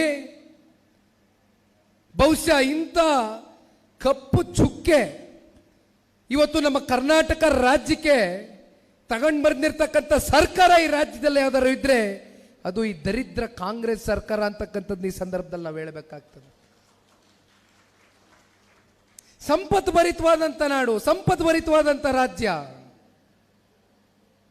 ನೀವು ಇದೇ ರೀತಿ ಇನ್ನೊಂದು 3 ವರ್ಷ ನಿಮ್ಮ ಆಡಳಿತ, ಯಾಕೆಂದ್ರೆ ನಿಮ್ಮ ಆಡಳಿತದಲ್ಲಿ ಏನು ಬದಲಾವಣೆ ಕಾಣ್ಲಿಕ್ಕೆ ಆಗೋದಿಲ್ಲ. ಏನು ಬದಲಾವಣೆ ಕಾಣ್ಲಿಕ್ಕಾಗೋದಿಲ್ಲ. ಇದು ನಾವು ಹೇಳ್ತಾ ಇಲ್ಲ. ಕಾಂಗ್ರೆಸ್ನ ಪಕ್ಷದ ತನ್ನ ಸ್ವಂತ ಶಾಸಕರುಗಳು ಅಸಹಾಯಕತೆಯನ್ನು ತೋರಿಸ್ತಾ ಇದ್ದಾರೆ. ಕಾಗೇರ್ ಅವರು ಏನ್ ಹೇಳ್ತಾ ಇದ್ದಾರೆ? ಮೊನ್ನೆ ದಿನ BR ಪಾಟೀಲ್ ಏನ್ ಹೇಳಿದ್ರು? ಮತ್ತೆ ನಮ್ಮ ಇವರು ಮೊಳಕಾಲ್ಮೂರು ಶಾಸಕರು, ಕಾಂಗ್ರೆಸ್ನ ಶಾಸಕರು ಏನ್ ಹೇಳಿದ್ರು? ರಸ್ತೆ ಅಭಿವೃದ್ಧಿಗೆ ದುಡ್ಡಿಲ್ಲ, ಚರಂಡಿ ಹಾಕ್ಸ್ತಕ್ಕಂಥದಕ್ಕೆ ದುಡ್ಡಿಲ್ಲ, ಯಾವ ಕಟ್ಟಡ ಏನು ಕಟ್ಟಲಿಕ್ಕೆ ₹1 ಪುಡಿಗಾಸು ಬಿಡುಗಡೆ ಮಾಡ್ತಾ ಇಲ್ಲ. ಇಲ್ಲಿಯವರೆಗೂ ಕಳೆದ 2.25 ವರ್ಷದಲ್ಲಿ ಜನತಾದಳ ಪಕ್ಷ ಶಾಸಕರು ಬಿಟ್ಬಿಡಿ, ಬಿಜೆಪಿ ಶಾಸಕರು ಬಿಟ್ಬಿಡಿ, ಪಾಪ ನಮ್ಮ ಜನತಾದಳ ಪಕ್ಷ ಶಾಸಕರನ್ನು ಕರ್ಸ್ಕೊಂಡಿದ್ರು. ನಮ್ಮ ರಾಜ್ಯದ ಪೆನ್ನು ಪೇಪರ್ ಉಪಮುಖ್ಯಮಂತ್ರಿಗಳು ಪೆನ್ ಕೊಡಿ ಪೇಪರ್ ಕೊಡಿ, ಪೆನ್ ಕೊಡಿ ಪೇಪರ್ ಕೊಡಿ ಅಂದರು. ಪೆನ್ನು ಕೊಟ್ಟಾಯ್ತು, ಪೇಪರು ಕೊಟ್ಟಾಯ್ತು. ರಾಜ್ಯದ ಜನ ಏನಕ್ಕೆ ಇಟ್ಕೊಂಡಿದ್ದೀರಿ? ಕರೆಸ್ತಾರೆ ಪಾಪ ನಮ್ಮ ಶಾಸಕ ಮಿತ್ರರನ್ನ, ಬರ್ರಪ್ಪ ನಿಮಗೆ ನೀರಾವರಿಯಲ್ಲಿ 165 ಕೋಟಿ ಕೊಡ್ತೀನಿ ಅಂತ ಒಬ್ಬನಿಗೆ ಹೇಳಿದ್ರು. ಏನು ಕರೆದು ಅವ್ರನ್ನ ಪಕ್ಕದಲ್ಲಿ ನಿಲ್ಸ್ಕೊಂಡು ಹೊಡಿ ಫೋಟೋ ಹೊಡಿ ಬಿಡೋ ನೋಡಿ. JDS ಶಾಸಕರು ನನ್ನ ಜೊತೆ ಅವರೇ ಬಂದ್ಬಿಡ್ತಾರೆ ನಾಳೆ 12 ಜನ. ಜನತಾದಳ ಪಕ್ಷವನ್ನು ಮುಗಿಸ್ಬಿಡ್ತೇವೆ. ಜನತಾದಳ ಪಕ್ಷದಲ್ಲಿ ಯಾವ ಶಾಸಕರು ಉಳಿಯೋದಿಲ್ಲ. ನಾಳೆ ಸಿಂಬಲ್ ಉಳಿಬಾರ್ದು ಅವ್ರಿಗೆ, ಆ ರೀತಿ ಮಾಡ್ಬಿಡ್ತೇವೆ ಅಂತ ಪಾಪ ಚರ್ಚೆ ಮಾಡ್ತಾರೆ ನಮ್ಮ ಪೆನ್ನು ಪೇಪರ್ ಉಪಮುಖ್ಯಮಂತ್ರಿ. ಮತ್ತೊಬ್ಬ ನನ್ನ ಶಾಸಕ ಮಿತ್ರನ ಕರೆಸ್ತಾರೆ, ನಮ್ಮ ಮಾತೃ ಜಿಲ್ಲೆ ಮಂಡ್ಯ ಜಿಲ್ಲೆ ಅವ್ರನ್ನ. 65 ಕೋಟಿ ರೂಪಾಯಿ ಕೊಟ್ಬಿಡ್ತೀನಪ್ಪ ನಿನಗೆ ನೀರಾವರಿಗೆ. ಎಲ್ಲಿ ಕೊಟ್ರಿ? ನಿನ್ನೆ ಬಂದಿದ್ರು ನಮ್ಮ ಶಾಸಕರು, ಕೂತಿದ್ರು. ಭತ್ತ ದುಡ್ಡು ಅಂತ ಕೇಳಿದೆ. ಅಯ್ಯೋ ಅಣ್ಣ, ಎಲ್ಲಣ್ಣ ಬರ್ತದೆ ದುಡ್ಡು? ಸುಮ್ಮನೆ ಮೂಗಿಗೆ ಕರಿಯೋದು, ತುಪ್ಪ ಸೌರೋದು, ನೆಕ್ಕ ಅಂತ ಹೇಳೋದು, ವಾಪಸ್ ಕಳಿಸೋದು. ಮೂಗಿಗೆ ತುಪ್ಪ ಸೌರಿ ಕಳಿಸ್ತಾ ಇರೋದೆ, ಸುಮ್ಮನೆ ಆಚೆ ಕಡೆ ತೋರಿಸ್ಕೊಳ್ಳೋದು. ಜನತಾದಳ ಪಕ್ಷದವ್ರು ನಮ್ಮ ಜೊತೆ ಅವರೇ. ನಾನು ಕೇಳಿದ್ರು ಎಷ್ಟೋ ಸಲ ನಮ್ಮ ಮಿತ್ರರು, ಮೊದಲನೇ ಬಾರಿಗೆ ಗೆದ್ದಿರ್ತಕ್ಕಂಥ ಶಾಸಕರು, ಸರ್ ಕರೀತಾವ್ರೆ, ಏನೋ ಅನುದಾನ ಕೊಡ್ತೀನಿ ಅಂತ ಅವ್ರೆ, ಹೋಗಿ ಬರದ, ದಯಮಾಡಿ ಹೋಗಿ ಬನ್ನಿ. ಯಾರಪ್ಪನ ಮನೆ ದುಡ್ಡು? ರಾಜ್ಯದ ಜನತೆಯ ತೆರಿಗೆ ದುಡ್ಡು. ಮತ್ತೆ ಜನತೆಯ ನಿಮ್ಮ ತಾಲೂಕಿನ ಅಭಿವೃದ್ಧಿಗೆ ಏನಾದರೂ ಸರ್ಕಾರ ನಿಮ್ಮ ಕೈ ಜೋಡಿಸುತ್ತೆ ಅಂತಕ್ಕಂಥದ್ದಾದ್ರೆ ಧಾರಾಳವಾಗಿ ಹೋಗಿ ಬನ್ನಿ ಎಂದೆ. ನಾವ್ಯಾಕೆ ತಡೆ ಹಾಕೋಣ? ಕರಿಯೋದು, ಫೋಟೋ ಇಡಿಸೋದು, ಒಳಗಡೆ ಕುಂತ್ಕೊಳ್ಳೋದು, ತಲೆ ಕೈ ಹಾಕೋದು. ಕುಮಾರಣ್ಣನ ಆರೋಗ್ಯ ಸರಿ ಇಲ್ಲ, ಜನತಾದಳ ಪಕ್ಷಕ್ಕೆ ಭವಿಷ್ಯ ಇಲ್ಲ, ಬಂದ್ಬಿಡಿ. ಅಯ್ಯೋ ರೇ ಕಾಂಗ್ರೆಸ್ ಅವರೇ, ಉಪಮುಖ್ಯಮಂತ್ರಿಗಳೇ, ಒಂದು ಮಾತು ಹೇಳ್ತೀನಿ ನಿಮಗೆ. ಸನ್ಮಾನ್ಯ ಕುಮಾರಣ್ಣ ಅವರ ಆರೋಗ್ಯದ ಬಗ್ಗೆ ಚಿಂತೆ ಮಾಡಕ್ಕೆ ಹೋಗಬೇಡಿ. ಅವ್ರಿಗೆ ಈ ರಾಜ್ಯದ 7.5 ಕೋಟಿ ಕನ್ನಡಿಗರ ಪ್ರಾರ್ಥನೆ ಇದೆ, ಅವ್ರ ಆಶೀರ್ವಾದ ಇದೆ. ಅವ್ರ ತಂದೆ ತಾಯಿ ಮಾಡಿರ್ತಕ್ಕಂಥ ಪುಣ್ಯ ಕೆಲಸ ಕಾರ್ಯಗಳು ಅವ್ರನ್ನ ಇನ್ನೂ ಹಲವಾರು ವರ್ಷಗಳ ಕಾಲ ಆ ಭಗವಂತ ಬದುಕಿಸಿರ್ತಾನೆ. ತಲೆ ಕೆಡಿಸ್ಕೋಬೇಡಿ ನಮ್ಮ ಕುಮಾರಣ್ಣನ ಆರೋಗ್ಯದ ಬಗ್ಗೆ. ರೈತರ ಪ್ರೀತಿ ಇದೆ, ರೈತರ ಹಾರೈಕೆ ಇದೆ, ತಲೆ ಕೆಡಿಸ್ಕೋಬೇಡಿ. ಜನತಾದಳ ಪಕ್ಷವನ್ನ ಈ ರಾಜ್ಯದಲ್ಲಿ ಯಾವ ಕಾಂಗ್ರೆಸ್ನ ನಾಯಕರು ಏನು ಮಾಡ್ಕೊಳಕ್ಕಾಗೋದಿಲ್ಲ. ಘಂಟಾಘೋಷವಾಗಿ ಹೇಳ್ತಾ ಇದ್ದೀನಿ, ಇವತ್ತೇ ಬರ್ಕಬಿಡಿ. ಪಾಪ ನೀವು ಮುಖ್ಯಮಂತ್ರಿ ಆಗದ್ ನೋಡಿ, ನಮಗೇನು ಹೊಟ್ಟೆ ಕಿಚ್ಚಿಲ್ಲಪ್ಪ. ನಮ್ಮ ಜನಾಂಗದ ಮುಖಂಡ ಕಣಪ್ಪ, ನಮ್ಮ ಉಪಮುಖ್ಯಮಂತ್ರಿ, ಪೆನ್ನು ಪೇಪರ್ ನಾಯಕರು ಧಾರಾಳವಾಗಿ ಯಾರು ಬೇಡ ಅಂದ್ರು? ಎಷ್ಟು ಜನ ಅವರೇ? ಅದೇನೋ 100 ಅಂದ್ರು, 100 ಇದು ಪರಿಸ್ಥಿತಿ. ಪಾಪ ನಿನ್ನೆ ದಿನ ಈ ರಾಜ್ಯದ ಮುಖ್ಯಮಂತ್ರಿಗಳು ಈಗಾಗಲೇ ಸಾರ್ವಜನಿಕವಾಗಿ ಮಾಧ್ಯಮದಲ್ಲಿ ಹೇಳ್ಬಿಟ್ಟಿದ್ದಾರೆ, 5 ವರ್ಷಗಳ ಕಾಲ ನಾನು ಈ ರಾಜ್ಯದ ಮುಖ್ಯಮಂತ್ರಿ ಆಗಿರ್ತೀನಿ ಅಂತ.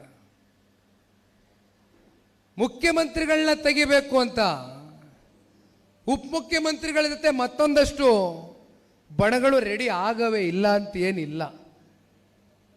ಪಾಪ ಅವ್ರಿಗೆ ನೋವೇನಂದ್ರೆ ಅವ್ರ ಜೊತೆಲಿರ್ತಕ್ಕಂಥ ಪ್ರಭಾವಿ ನಾಯಕರ ನೋವು. ಸಿದ್ದರಾಮಣ್ಣ 2013ರಲ್ಲಿ ಒಬ್ಬರು ಪರಿಶಿಷ್ಟ ಜಾತಿಯ ಅಂದಿನ ರಾಜ್ಯಾಧ್ಯಕ್ಷರ ಸೋಲಿಗೆ ಪಾಪ ಬಹಳ ಒಳಗಡೆಯಿಂದ ಸಂಚು ರೂಪಿಸಿ ಅವ್ರನ್ನ ಸೋಲಿಸ್ಬಿಡ್ತಾರೆ. ಎಲ್ಲಿ ಈತ ಬಂದ್ಬಿಟ್ಟು ಮತ್ತೆ ಮುಖ್ಯಮಂತ್ರಿ ಪಟ್ಟಕ್ಕೆ ಕೇಳಿಗಿಳ್ಬಿಡ್ತಾರೋ ಅಂತ. ಅದೇ ರೀತಿ ಮತ್ತೊಬ್ಬರು ಪರಿಶಿಷ್ಟ ಜಾತಿ ಪರಿಶಿಷ್ಟ ವರ್ಗದ ದೊಡ್ಡ ನಾಯಕರನ್ನ ಡೆಲ್ಲಿ ಕಳಿಸ್ಬಿಡ್ತಾರೆ ಕೇಂದ್ರಕ್ಕೆ. ಮತ್ತು ನನಗಿನ್ನೆಲ್ಲರೂ ಕುರ್ಚಿಗೆ ಏನಾರು ಕಂಟಕ ಬಂದ್ಬಿಟ್ಟಾತು ಅಂತ. ಅದಕ್ಕೆ ಈಗ ಒಳಗಡೆ ಉಪಮುಖ್ಯಮಂತ್ರಿಗಳ ಜೊತೆ ಅವರು ಕುಂತವ್ರಂತೆ. ನನ್ನ ಮಗ DCM, ನೀನು CM. ನನ್ನ ಮಗನ DCM ಮಾಡಿಬಿಡಿ, ನೀವು CM ಆಗೋಗಿ ನೋಡುವ ಒಂದು ಪ್ರಯತ್ನ ಅಂತ ಪಾಪ ಅವರು ಏನೋ ಮಾಡ್ತಾವ್ರೆ ಒಳಗಡೆ ಕಸರತ್ತು. ಅದೆಂಥದೋ ಕ್ರಾಂತಿ ಆಯ್ತದೆ ರಾಜಕಾರಣದಲ್ಲಿ. ಡಿಸೆಂಬರ್ ತಿಂಗಳು, ನವೆಂಬರ್ ತಿಂಗಳು ಅಂತ ನಮ್ಮ ಮಾಧ್ಯಮ ಸ್ನೇಹಿತರು ಎಲ್ಲೋದ್ರೂ ಕೂಡ ರಾಜ್ಯಾದ್ಯಂತ ಕೇಳ್ತಾ ಇರ್ತಾರೆ. ಕ್ರಾಂತಿ ಮಾಡೋರು ಹೇಳ್ಬಿಟ್ಟು ಮಾಡಬೇಕಾ? ಯಾವ ಕ್ರಾಂತಿ ಆಯ್ತದೆ? ಕ್ರಾಂತಿನೂ ಆಗಲ್ಲ, ವಾಂತಿನೂ ಆಗಲ್ಲ, ಶಾಂತಿ ಆಯ್ತಾರಷ್ಟೇ ಕೊನೆಗೆ. ಯಾವ ಕ್ರಾಂತಿನೂ ಆಗಲ್ಲ, ಕೊನೆಗೆ ಶಾಂತಿ ಆಯ್ತಾರೆ. ಶಾಂತಿ ಯಾಕೆ ಆಯ್ತಾರೆ ಅನ್ಕೊಂಡಿದ್ದೀರಿ? ಅಧಿಕಾರ ಎಲ್ಲದಕ್ಕಿಂತ ದೊಡ್ಡದಲ್ವೇ ಕಾಂಗ್ರೆಸ್ನವ್ರಿಗೆ? ಅಧಿಕಾರ ಎಲ್ಲದಕ್ಕಿಂತ ದೊಡ್ಡದು ಕಾಂಗ್ರೆಸ್ನವ್ರಿಗೆ. ಅಯ್ಯೋ, ಇನ್ನು 3 ವರ್ಷ ಆದೆ, ಮತ್ತೆ ಜನ ಮುಂದಿನ ವಿಧಾನಸಭಾ ಚುನಾವಣೆಗೆ ಹೋದರೆ 50 ಸೀಟ್ ಕೂಡ ಈ ರಾಜ್ಯದಲ್ಲಿ ಕಾಂಗ್ರೆಸ್ ಬರುತ್ತೋ ಇಲ್ವೋ ಅಂತಕ್ಕಂಥದ್ದು ಅವರಿಗೆ ಪಾಪ ಒಳಗಡೆ ಅನುಮಾನ ಇದೆ. ಅಂಥದ್ರಲ್ಲಿ ಇನ್ನು 3 ವರ್ಷ ಎಲ್ಲಾದರೂ ಉಂಟಾ? ನಮ್ಮ ಮಾಧ್ಯಮ ಸ್ನೇಹಿತರು ಬೆಳಗ್ಗೆ ನಾನು ಬೀದರ್ ಜಿಲ್ಲೆಗೆ ಇಳಿತಾ ಇದ್ದಂಗೆ ಕೇಳಿದ್ರು, ಏನು ಸರ್ ಮುಂದಿನ ರಾಜಕಾರಣದ ವಿದ್ಯಮಾನಗಳು ಅಲ್ಲೋಲ ಕಲ್ಲೋಲ ಆಗೋಗುತ್ತಂತೆ, ಸರ್ಕಾರ ಬಿದ್ದೋಗ್ಬೋದಂತೆ, ಮತ್ತೆ BJP JDS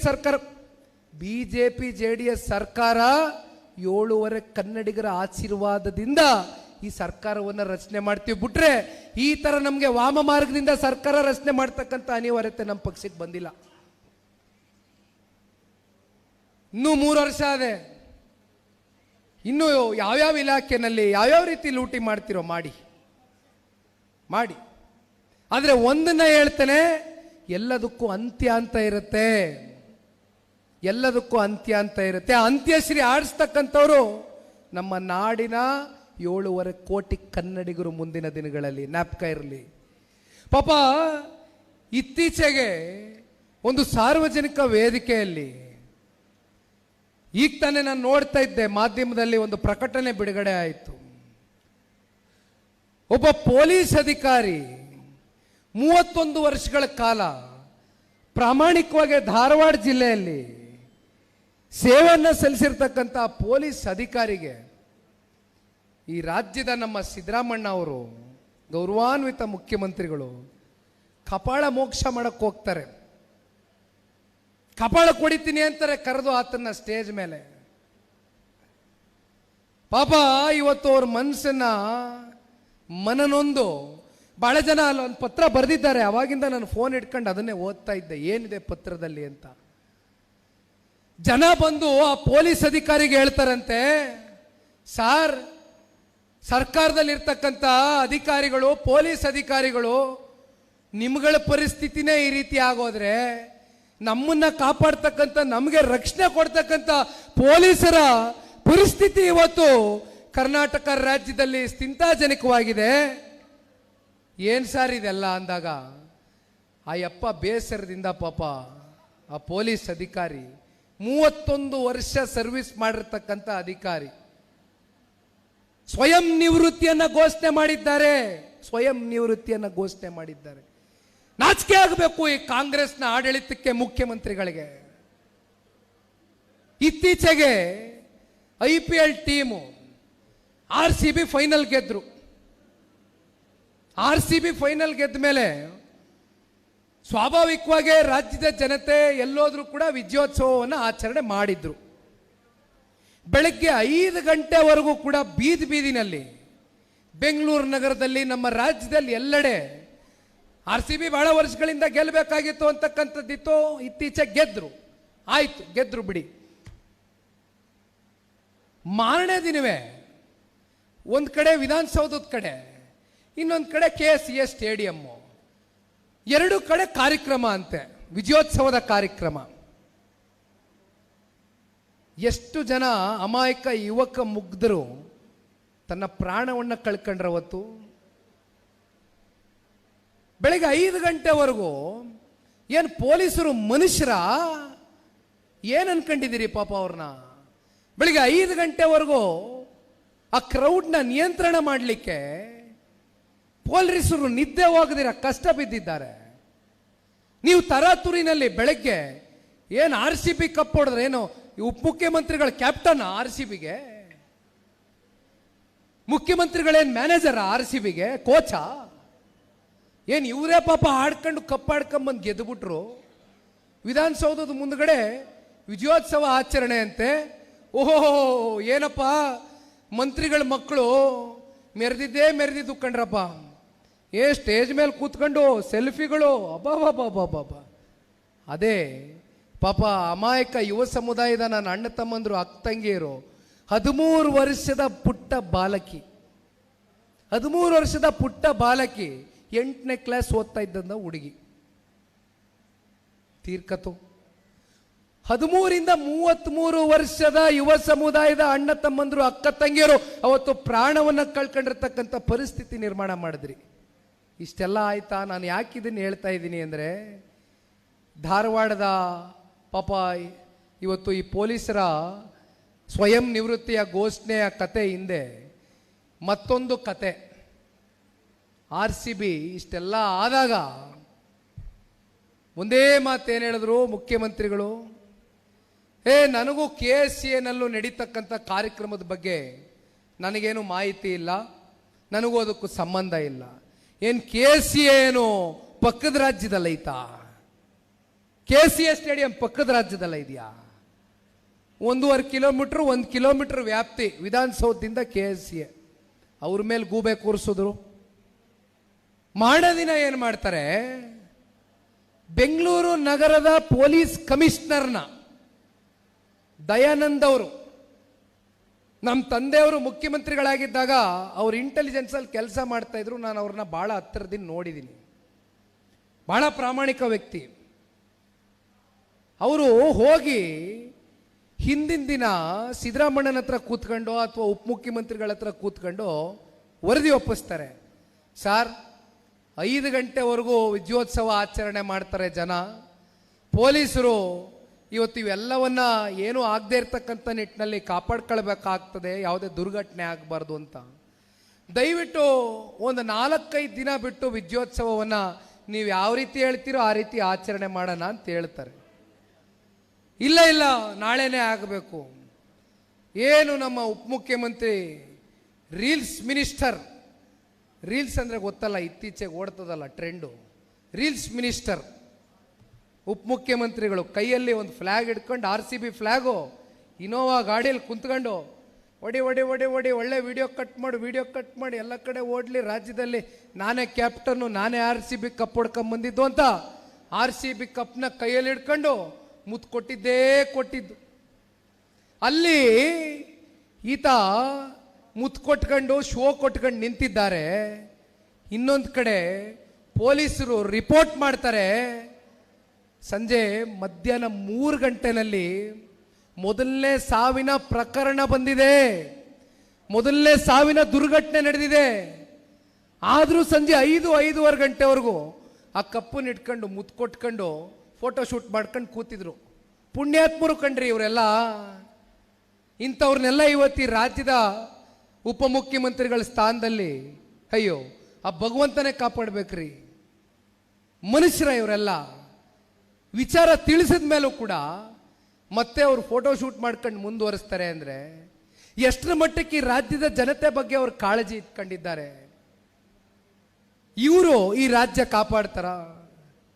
ಈ ರಾಜ್ಯ ಏನಾದರೂ ಮುಂದಿನ ದಿನಗಳಲ್ಲಿ ರಾಮರಾಜ್ಯವಾಗಿ ಪರಿವರ್ತನೆ ಆಗಬೇಕು ಅಂತಕ್ಕಂಥದ್ದಾದ್ರೆ ಪ್ರಾದೇಶಿಕ ಪಕ್ಷ ಜನತಾದಳ ಪಕ್ಷ ಅತಿ ಹೆಚ್ಚು ಶಾಸಕರನ್ನ ನಿಮ್ಮಂತ ಕಾರ್ಯಕರ್ತ ಬಂಧುಗಳ ಶ್ರಮದಿಂದ ದುಡಿಮೆಯಿಂದ ಇವತ್ತು ವಿಧಾನಸೌಧಕ್ಕೆ ಸನ್ಮಾನ್ಯ ಕುಮಾರಣ್ಣ ಅವರ ನೇತೃತ್ವದ ಸರ್ಕಾರ ಅವರಿಗೆ ಒಂದು ಶಕ್ತಿಯನ್ನು ತುಂಬಿಸ್ತಕ್ಕಂಥ ಕೆಲಸ ಮಾಡಬೇಕು ಅಂದ್ರೆ ಬೀದರ್ ಜಿಲ್ಲೆಯಿಂದ ದಯಮಾಡಿ ಎಲ್ಲ ನನ್ನ ಪಕ್ಷದ ಪ್ರಮುಖ ಮುಖಂಡರು ಕಾರ್ಯಕರ್ತರು ಕೈ ಜೋಡಿಸಿ ಮನವಿ ಮಾಡ್ತೇನೆ.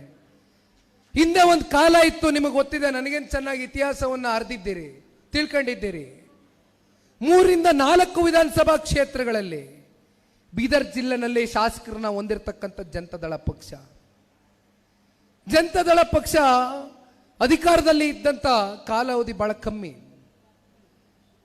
20 ತಿಂಗಳು 14 ತಿಂಗಳಲ್ಲಿ ಸನ್ಮಾನ್ಯ ಕುಮಾರಣ್ಣ ಅವರು ಅತ್ಯಂತ ಜನಪ್ರಿಯತೆಯನ್ನು ಪಡೆದಿರ್ತಕ್ಕಂಥದ್ದು. ಅವರ ಕಾರ್ಯಕ್ರಮಗಳು ವಿಶೇಷವಾಗಿ ಜನತಾ ದರ್ಶನ, ಗ್ರಾಮ ವಾಸ್ತವ್ಯ, ಲಾಟ್ರಿಯನ್ನು ನಿಷೇಧ ಮಾಡಿದ್ದು, ಸಾರಾಯನ್ನು ನಿಷೇಧ ಮಾಡಿದ್ದು, ಇವೆಲ್ಲವೂ ಕೂಡ ಜನಪರವಾದಂಥ ಕಾರ್ಯಕ್ರಮಗಳ ಮೂಲಕ ಸನ್ಮಾನ್ಯ ಕುಮಾರಣ್ಣ ಅವರು ಇವತ್ತು ಹೃದಯವನ್ನ ಗೆದ್ದಿದ್ದಾರೆ.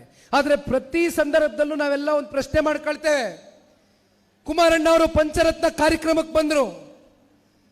ಪಂಚರತ್ನ ಕಾರ್ಯಕ್ರಮ ಅಂತ ಯಾಕೆ ಆಯೋಜನೆ ಮಾಡ್ಕೊಂಡಿದ್ರು? ಏನಿತ್ತು ಆ ಪಂಚರತ್ನ ಕಾರ್ಯಕ್ರಮದಲ್ಲಿ? ಇವತ್ತು ನಮ್ಮ ನಾಡಿನ ರೈತಾಪಿ ವರ್ಗ, ಬಡ ಮಕ್ಕಳು, ದೀನದಲಿತರ ಮಕ್ಕಳು, ಸಮಾಜದಲ್ಲಿ ಆರ್ಥಿಕವಾಗಿ ಶೈಕ್ಷಣಿಕವಾಗಿ ಹಿಂದುಳಿದಿರ್ತಕ್ಕಂಥ ಮಕ್ಕಳ ಬದುಕನ್ನ ಕಟ್ಕೊಡ್ತಕ್ಕಂಥದಕ್ಕೆ ಯಾವ ರೀತಿ ಖಾಸಗಿ ಶಾಲೆಗಳು, ಖಾಸಗಿ ಕಾಲೇಜ್ಗಳು ಇವತ್ತು ನಡೆಯುತ್ತೆ, ಯಾವ ರೀತಿ ನಮ್ಮ ಸರ್ಕಾರಿ ಶಾಲೆಗಳು, ಸರ್ಕಾರಿ ಕಾಲೇಜ್ಗಳು ನಡೆಯುತ್ತೆ, ಇವೆರಡರ ವ್ಯತ್ಯಾಸ ನೀವು ಅರ್ಥ ಮಾಡ್ಕೊಂಡಿದ್ದೀರಿ. ಪ್ರತಿನಿತ್ಯ ನಮ್ಮ ಮನೆ ಹತ್ರ ಬರ್ತಾರೆ, ಪ್ರತಿನಿತ್ಯ ಬರ್ತಾರೆ, ನನಗೆ ಇಂಜಿನಿಯರಿಂಗ್ ಸೀಟ್ ಕೊಡಿಸಿ, ನಮ್ಮ ಮಗಳಿಗೆ MBBS ಸೀಟ್ ಕೊಡಿಸಿ, ಯಾಗಾದರೂ ಒಂದು ಸ್ವಲ್ಪ ಫೀಸ್ ಕಮ್ಮಿ ಮಾಡಿಸಿ ಅಂತಾರೆ. ನಮಗೆ ಇಲ್ಲ ಅಂತ ಹೇಳಲಿಕ್ಕೆ ಮನಸ್ಸು ಬರೋದಿಲ್ಲ. ಆದರೆ ಅವ್ರು ಫೋನ್ ಮಾಡಿ, ಯಾರು ಆ ಮಾಲೀಕರು ಆ ಎಜುಕೇಷನಲ್ ಇನ್ಸ್ಟಿಟ್ಯೂಷನ್ನ ನಡೆಸ್ತಾ ಇರ್ತಾರೆ, ಅವ್ರಿಗೆ ಫೋನ್ ಮಾಡಿ ಕೇಳಿದ್ರೆ ಅವರು ಇದನ್ನು ವ್ಯಾಪಾರಕರಣಕ್ಕೋಸ್ಕರ ಇಟ್ಟಿರೋದು, ಬಿಸ್ನೆಸ್ಗೋಸ್ಕರ ಇಟ್ಕೊಂಡಿರೋದು. ಅವ್ರು ಎಲ್ಲಿಂದ ಕಮ್ಮಿ ಮಾಡ್ತಾರೆ, ಎಷ್ಟು ಅಂತ ಕಮ್ಮಿ ಮಾಡ್ತಾರೆ, ಎಷ್ಟು ಜನಕ್ಕೆ ಕಮ್ಮಿ ಮಾಡ್ತಾರೆ?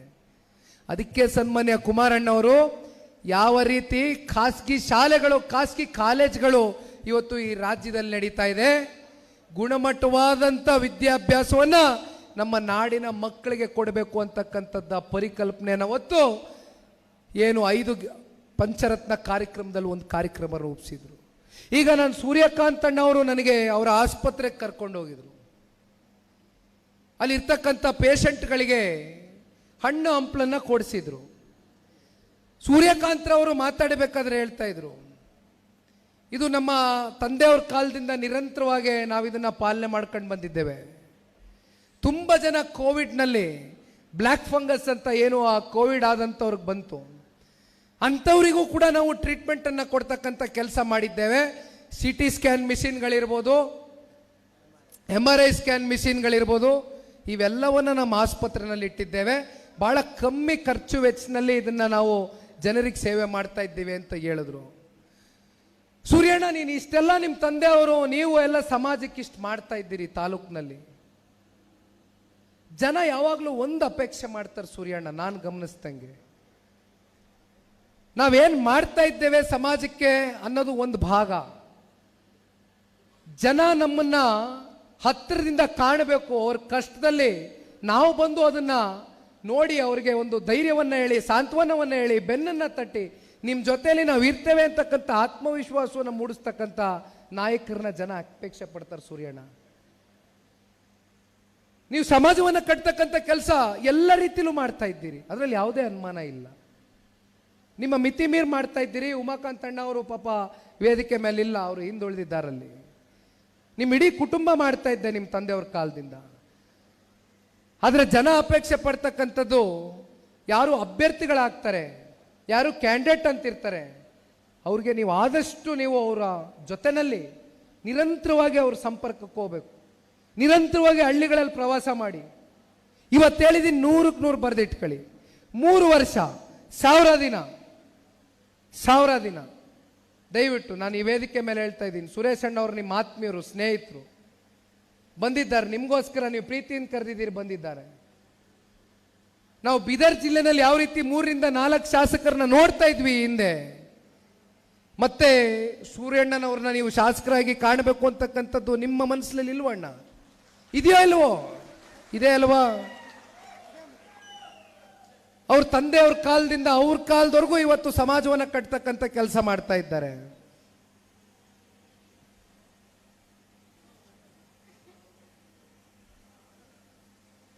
ಟಿಕೆಟ್ ಘೋಷಣೆ ಕಾರ್ಯಕರ್ತರು ಮಾಡ್ತಾರೆ ಅವ್ರ ಮನಸ್ಸುಗಳಲ್ಲಿ. ನಾನು ಈ ಪಕ್ಷದ ಕಾರ್ಯಕರ್ತ, ಈಗಾಗಲೇ ಅವರಿಗೆ ಟಿಕೆಟ್ನ ಪಕ್ಷದ ವರಿಷ್ಠರು ನಮ್ಮ ನಾಯಕರಾದಂಥ ಕುಮಾರಣ್ಣವ್ರು ಕೊಟ್ಟಾಗಿದೆ. ಮತ್ತು ಸುಮ್ಮನೆ ಅನುಮಾನ ಇಟ್ಕೋಬೇಡಿ, ಮತ್ತೇನು ಹೊಸದಾಗಿ ನಾನು ಪುನರ್ರಚನೆ ಮಾಡಬೇಕಾಗಿಲ್ಲ ಟಿಕೆಟ್ ಘೋಷಣೆ. ನಾನಿಲ್ಲಿ ಯುವ ಘಟಕದ ರಾಜ್ಯಾಧ್ಯಕ್ಷ ಆಗಿ ನಿಮ್ಮ ಮುಂದೆ ಬಂದಿಲ್ಲ. ನಾನು ಬಂದಿರೋದು ನಾನು ಒಬ್ಬ ಕಾರ್ಯಕರ್ತನೇ, ನಿಮ್ಮ ಥರ ನಾನು ಒಬ್ಬ ಕಾರ್ಯಕರ್ತ. ಈ ಪಕ್ಷ ಉಳಿಬೇಕು ಅಂತ ಬಂದಿದ್ದೇನೆ. ನಾನೇನು ಪಕ್ಷದ ವರಿಷ್ಠ ಅಲ್ಲ ತೀರ್ಮಾನ ತಗೊಳ್ಳೋದಕ್ಕೆ. ಅದಕ್ಕೊಂದು ಕಮಿಟಿ ಇರುತ್ತೆ, ವರಿಷ್ಠರು ಇರ್ತಾರೆ, ನಾಯಕರು ಇರ್ತಾರೆ, ಅದರಲ್ಲಿ ಹಲವಾರು ಜನ ಹಿರಿಯ ಮುಖಂಡರು ಅನುಭವಿಗಳಿರ್ತಾರೆ. ಕೂತ್ಕೊಂಡು ತಗೊಳ್ತೇವೆ. ಆದರೆ ಹಿಂದೆ ಸಾರ್ವತ್ರಿಕ ಚುನಾವಣೆಯಲ್ಲಿ ಸೂರ್ಯಣ್ಣನ ಟಿಕೆಟ್ ಕೊಟ್ಟ ಮೇಲೆ ಮತ್ತೆ ಘೋಷಣೆ ಯಾಕೆ ಮಾಡಬೇಕು? ಜನ ಅವ್ರಿಗೆ ಮತ ಹಾಕವ್ರೆ. ಸೀಟಾಗಿ ಪರಿವರ್ತನೆ ಆಗಿರ್ಬೋದು, ಆಗದೆ ಇರ್ಬೋದು, ಅವ್ರು ಶಾಸಕರಾಗದೇ ಇರ್ಬೋದು, ಆದರೆ ಅತಿ ಹೆಚ್ಚು ಜನರ ಆಶೀರ್ವಾದ ಪಡ್ಕೊಂಡಿದ್ದಾರೆ. 100ಕ್ಕೆ 100 ಅವ್ರು ಶಾಸಕರಾಗ್ತಾರೆ. ದಯಮಾಡಿ ದುಡಿಯೋಣ. ಸೂರ್ಯಣ್ಣನ ಬಿಡಬೇಡ್ರಿ, ಬೆಂಗಳೂರಿಗೆ ಕಳಿಸ್ಬೇಡ್ರಿ. ದಯವಿಟ್ಟು ಇಟ್ಕೊಳ್ಳಿ ನಿಮ್ಮ ತಾಲೂಕಲ್ಲಿ, ದಯವಿಟ್ಟು ಇಟ್ಕೊಳ್ಳಿ ನಿಮ್ಮ ತಾಲೂಕಲ್ಲಿ. ಸೂರ್ಯಣ್ಣ ಅವರೇ, ಯಾವ ಕಾರಣಕ್ಕೂ ನೀವು ಬೆಂಗಳೂರಿಗೆ, ನನಗೆ ಗೊತ್ತಿದೆ, ರಾಜಕಾರಣ ಮಾಡಬೇಕು ಅಂದರೆ ಕಾರ್ಯಕರ್ತರಿಗೆ ನಾವೇನಾದ್ರು ಸ್ಪಂದಿಸಬೇಕು ಅಂದರೆ, ಜನಕ್ಕೆ ಸ್ಪಂದಿಸಬೇಕು ಅಂದರೆ ಸಣ್ಣ ಪುಟ್ಟ ಸಂಪನ್ಮೂಲನೂ ಕ್ರೋಢೀಕರಿಸ್ಕೊಳ್ಬೇಕಾಗ್ತದೆ. ನನಗೆ ಅರ್ಥ ಆಗ್ತದೆ ರಾಜಕಾರಣ, ಇವತ್ತಿನ ರಾಜಕಾರಣ ಇಲ್ಲ ಅಂತ ನಾನು ಹೇಳಲಿಕ್ಕಿಲ್ಲ. ಅದಕ್ಕೆ ಒಂದು 2 ದಿನ ಕೊಡಿ, ಇನ್ನೊಂದು 5 ದಿನ ದಯಮಾಡಿ ನಮ್ಮ ಕಾರ್ಯಕರ್ತರು, ಜಿಲ್ಲೆಯ ತಾಲೂಕಿನ ಜನತೆ ಜೊತೆಲಿರಿ. 100ಕ್ಕೆ 100 ನೀವು ಶಾಸಕರಾಗ್ತೀರಿ. ಇವತ್ತು ಹೇಳಿದ್ದೀನಿ, ಬರೆದಿಟ್ಕೊಳ್ಳಿ. ಇವತ್ತು ಗುರುದ್ವಾರಕ್ಕೆ ಹೋಗಿದ್ದೀವಿ, ಮಠಕ್ಕೆ ಹೋಗಿದ್ದೀರಿ. ಇವತ್ತು ಒಳ್ಳೆಯ ದಿನ, ಪವಿತ್ರವಾದಂಥ ದಿನ. ನಮ್ಮ ಪಕ್ಷ ಕಟ್ಟೋಣ. ಬೀದರ್ ಜಿಲ್ಲೆನಲ್ಲಿ ಬಂಡಪ್ಪಣ್ಣ ಅವರು ಇದ್ದಾರೆ, ನೀವಿದ್ದೀರಿ, ಜಿಲ್ಲಾಧ್ಯಕ್ಷ ಇದ್ದಾರೆ, ತಾಲೂಕು ಅಧ್ಯಕ್ಷ ಇದ್ದಾರೆ, ನಮ್ಮ ಕೂಬಾರ್ ಅವರು ಇದ್ದಾರೆ, ಹಿರಿಯ ಮುಖಂಡರು, 2 ಬಾರಿ ಶಾಸಕರಾದಂಥವ್ರು. ಇಲ್ಲಿರ್ತಕ್ಕಂಥ ಎಲ್ಲ ಜಿಲ್ಲೆಯ ತಾಲೂಕು ಅಧ್ಯಕ್ಷರುಗಳು ಬಂದಿದ್ದೀರಿ. ಕಟ್ಬೋದಲ್ಲಣ್ಣ ಪಾರ್ಟಿನ? ದೊಡ್ಡವ್ರ ಕುಮಾರಣ್ಣನ ಕೊಡುಗೆ ಇದೆಯಲ್ವಾ ಬೀದರ್ ಜಿಲ್ಲೆಗೆ, ರಾಜ್ಯಕ್ಕೆ? ಮಾತಾಡ್ಬೇಕಾದ್ರೆ ಹೇಳ್ತಾ ಇದ್ರು, ಅವರು ಕೋಆಪರೇಟಿವ್ ಸೆಕ್ಟರಲ್ಲಿ ಇರ್ತಕ್ಕಂಥವ್ರು, ಅವ್ರಿಗೆ ಸಂಪೂರ್ಣವಾಗಿ ಎಲ್ಲ ಡೇಟಾನ ತಗೊಂಡು ಬಂದು ಕೊಟ್ಟರು. ನನ್ನ ಮುಂದೆನೂ ಇಟ್ಟರು, ನಿಮ್ಮ ಮುಂದೆನೂ ಪ್ರಸ್ತಾವನೆ ಇಟ್ಟಿದ್ದಾರೆ. 1,04,000 ರೈತರಿಗೆ ಸಾಲ ಮನ್ನಾ ಆಗಿದೆ ಅಂತ ಹೇಳಿದರು ಕುಮಾರಣ್ಣನ ಕಾಲ್ಗಡದಲ್ಲಿ. ಇದೇನು 1,04,000 ರೈತರಿಗೆ ಸಾಲ ಮನ್ನಾ ಆಗೋಯ್ತು, ಇನ್ನೇನು ಬಿಡಪ್ಪ ನಮ್ಮ ಜವಾಬ್ದಾರಿ ಕಳ್ಕೊಬಿತ್ವಿ ಅಂತ ನಾನು ಹೇಳ್ತಾ ಇಲ್ಲ. ಆದರೂ ಈಗ ರೈತರ ಪರಿಸ್ಥಿತಿಯಲ್ಲಿ ಏನಾದರೂ ಸುಧಾರಣೆ ಕಂಡಿದೆಯಾ? ಏನಾದರೂ ಸುಧಾರಣೆ ಆಗಿದೆಯಾ ರೈತರ ಪರಿಸ್ಥಿತಿ? ಆ ತಂಬಾಕು ಬೆಳೆಗಾರರ ಕಷ್ಟದಲ್ಲಿದ್ದಂಥ ಸಂದರ್ಭದಲ್ಲಿ, ಮಾವು ಬೆಳೆಗಾರರ ಕಷ್ಟದಲ್ಲಿದ್ದಂಥ ಸಂದರ್ಭದಲ್ಲಿ, ಕೊಬ್ಬರಿ ಬೆಳೆಗಾರರು ಕಷ್ಟದಲ್ಲಿದ್ದಂಥ ಸಂದರ್ಭದಲ್ಲಿ ಕುಮಾರಣ್ಣ ಅವರು ಇವತ್ತು ಕೇಂದ್ರದಲ್ಲಿ ಕೃಷಿ ಸಚಿವರಾಗಿಲ್ಲ, ಉಕ್ಕು ಮತ್ತು ಬೃಹತ್ ಕೈಗಾರಿಕೆ ಸಚಿವರು. ಆದರೆ ಇವತ್ತು ನೀವು ತುಂಬಿಸಿರ್ತಕ್ಕಂಥ ಶಕ್ತಿ ಸನ್ಮಾನ್ಯ ಕುಮಾರಣ್ಣ ಅವರಿಗೆ, ಈ ರಾಜ್ಯದ ಜನತೆ ಕೊಟ್ಟಿರ್ತಕ್ಕಂಥ ಶಕ್ತಿ ಇವತ್ತು ಕೇಂದ್ರದಲ್ಲಿ ಸನ್ಮಾನ್ಯ ನರೇಂದ್ರ ಮೋದಿಜಿಯವರ ಸಂಪುಟದಲ್ಲಿ ಇವತ್ತು ಸಚಿವರ ಕೆಲಸ ಮಾಡ್ತಾ ಇದ್ದಾರೆ. ಅಂದರೆ ಇವತ್ತು ನಮ್ಮ ರಾಜ್ಯದ ರೈತರ ಸಂಕಷ್ಟಕ್ಕೆ ಸ್ಪಂದಿಸ್ತಕ್ಕಂಥ ಏಕೈಕ ನಾಯಕ ಕರ್ನಾಟಕ ರಾಜ್ಯದಲ್ಲಿ ಯಾರಾದಿದ್ರೆ ಅದು ಸನ್ಮಾನ್ಯ ಕುಮಾರಣ್ಣ ಅವರು.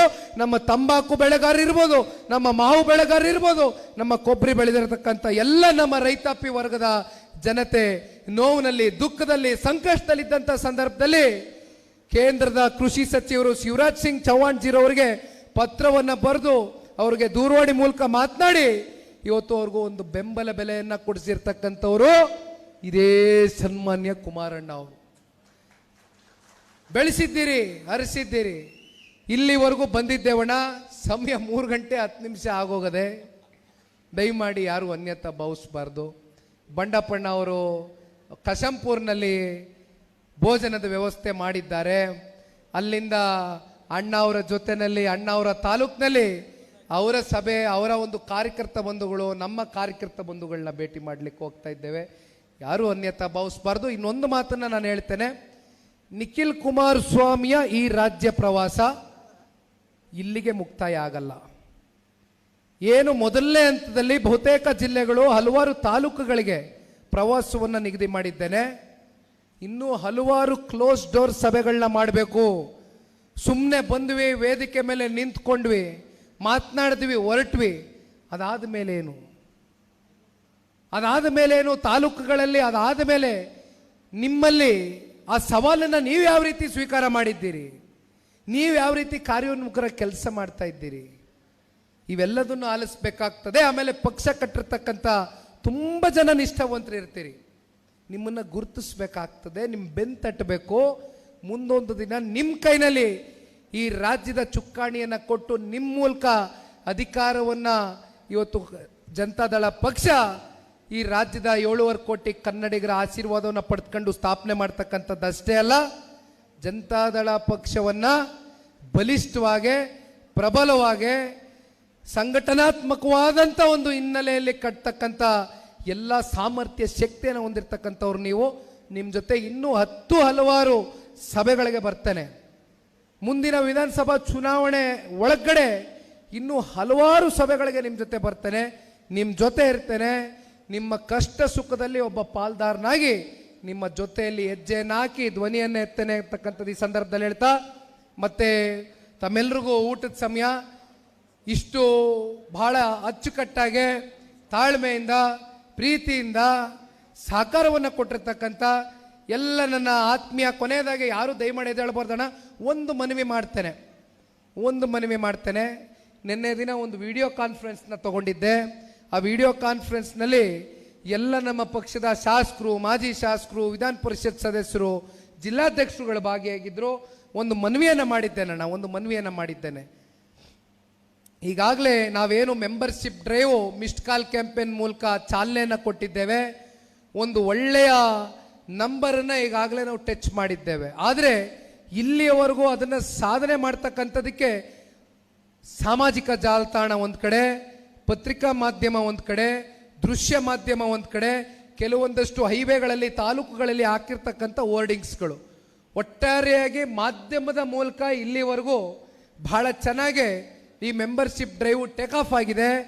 ಆದರೆ ನಮ್ಮ ಕಲ್ಪನೆ 50 ಲಕ್ಷ ಜನ ಇವತ್ತು ಜನತಾದಳ ಪಕ್ಷದ ಸಕ್ರಿಯ ಸದಸ್ಯರಾಗಿ ನೋಂದಣಿ ಆಗಬೇಕು ಅಂತಕ್ಕಂಥದ್ದು ನಾವೇನು ಕನಸನ್ನು ಒತ್ತಿದ್ದೇವಣ, ಅದಾಗಬೇಕು ಅಂದರೆ ಮೊದಲು ಇಲ್ಲಿ ಒಂದು ಹೇಳ್ತಕ್ಕಂಥ ನಂಬರ್ಗೆ ನೀವು ಮಿಸ್ಡ್ ಕಾಲನ್ನು ಕೊಡ್ತಕ್ಕಂಥದ್ದಾಗಬೇಕು. ದಯಮಾಡಿ ತಮ್ಮೆಲ್ಲರ ಮೊಬೈಲ್ ಫೋನ್ಗಳನ್ನ ತಾವೆಲ್ಲರೂ ಕೈನಲ್ಲಿ ಇಟ್ಕೋಬೇಕಣ್ಣ, ಕೈನಲ್ಲಿ ಇಟ್ಕೊಳ್ಳಿ ಅಣ್ಣ. ನಾನು 1 ನಿಮಿಷ ಟೈಮ್ ಕೊಡ್ತೀನಿ, ದಯಮಾಡಿ ಎತ್ತಿ ಕೈಯಲ್ಲಿ ಇಟ್ಕೊಳ್ಳಿ. ನಾನು ನಂಬರ್ ಹೇಳ್ತೀನಿ, ಒಂದು ಮಿಸ್ಡ್ ಕಾಲ್ ಕೊಡಿ. 1000 ಜನ ಒಂದೇ ಸಲ ಮಾಡಿದ್ರು ಯಾವ ಕಾರಣಕ್ಕೂ ಜಾಮ್ ಆಗಲಿಕ್ಕಿಲ್ಲ. ಆ ರೀತಿ ಟೆಕ್ನಿಕಲಿ ವ್ಯವಸ್ಥೆ ಮಾಡಿದ್ದೀನಿ, ತಲೆ ಕೆಡಿಸ್ಕೋಬೇಡಿ. ಫೋನ್ ತಿರುಗಿಸಿ ಫೋನ್ ಹೊಡೀರಿ, ಮಿಸ್ಡ್ ಕಾಲು, ₹1 ದುಡ್ಡು ಖರ್ಚಾಗಲಿಕ್ಕಿಲ್ಲ. ದಯಮಾಡಿ ನಂಬರ್ ಹೇಳ್ಬೋದಣ್ಣ?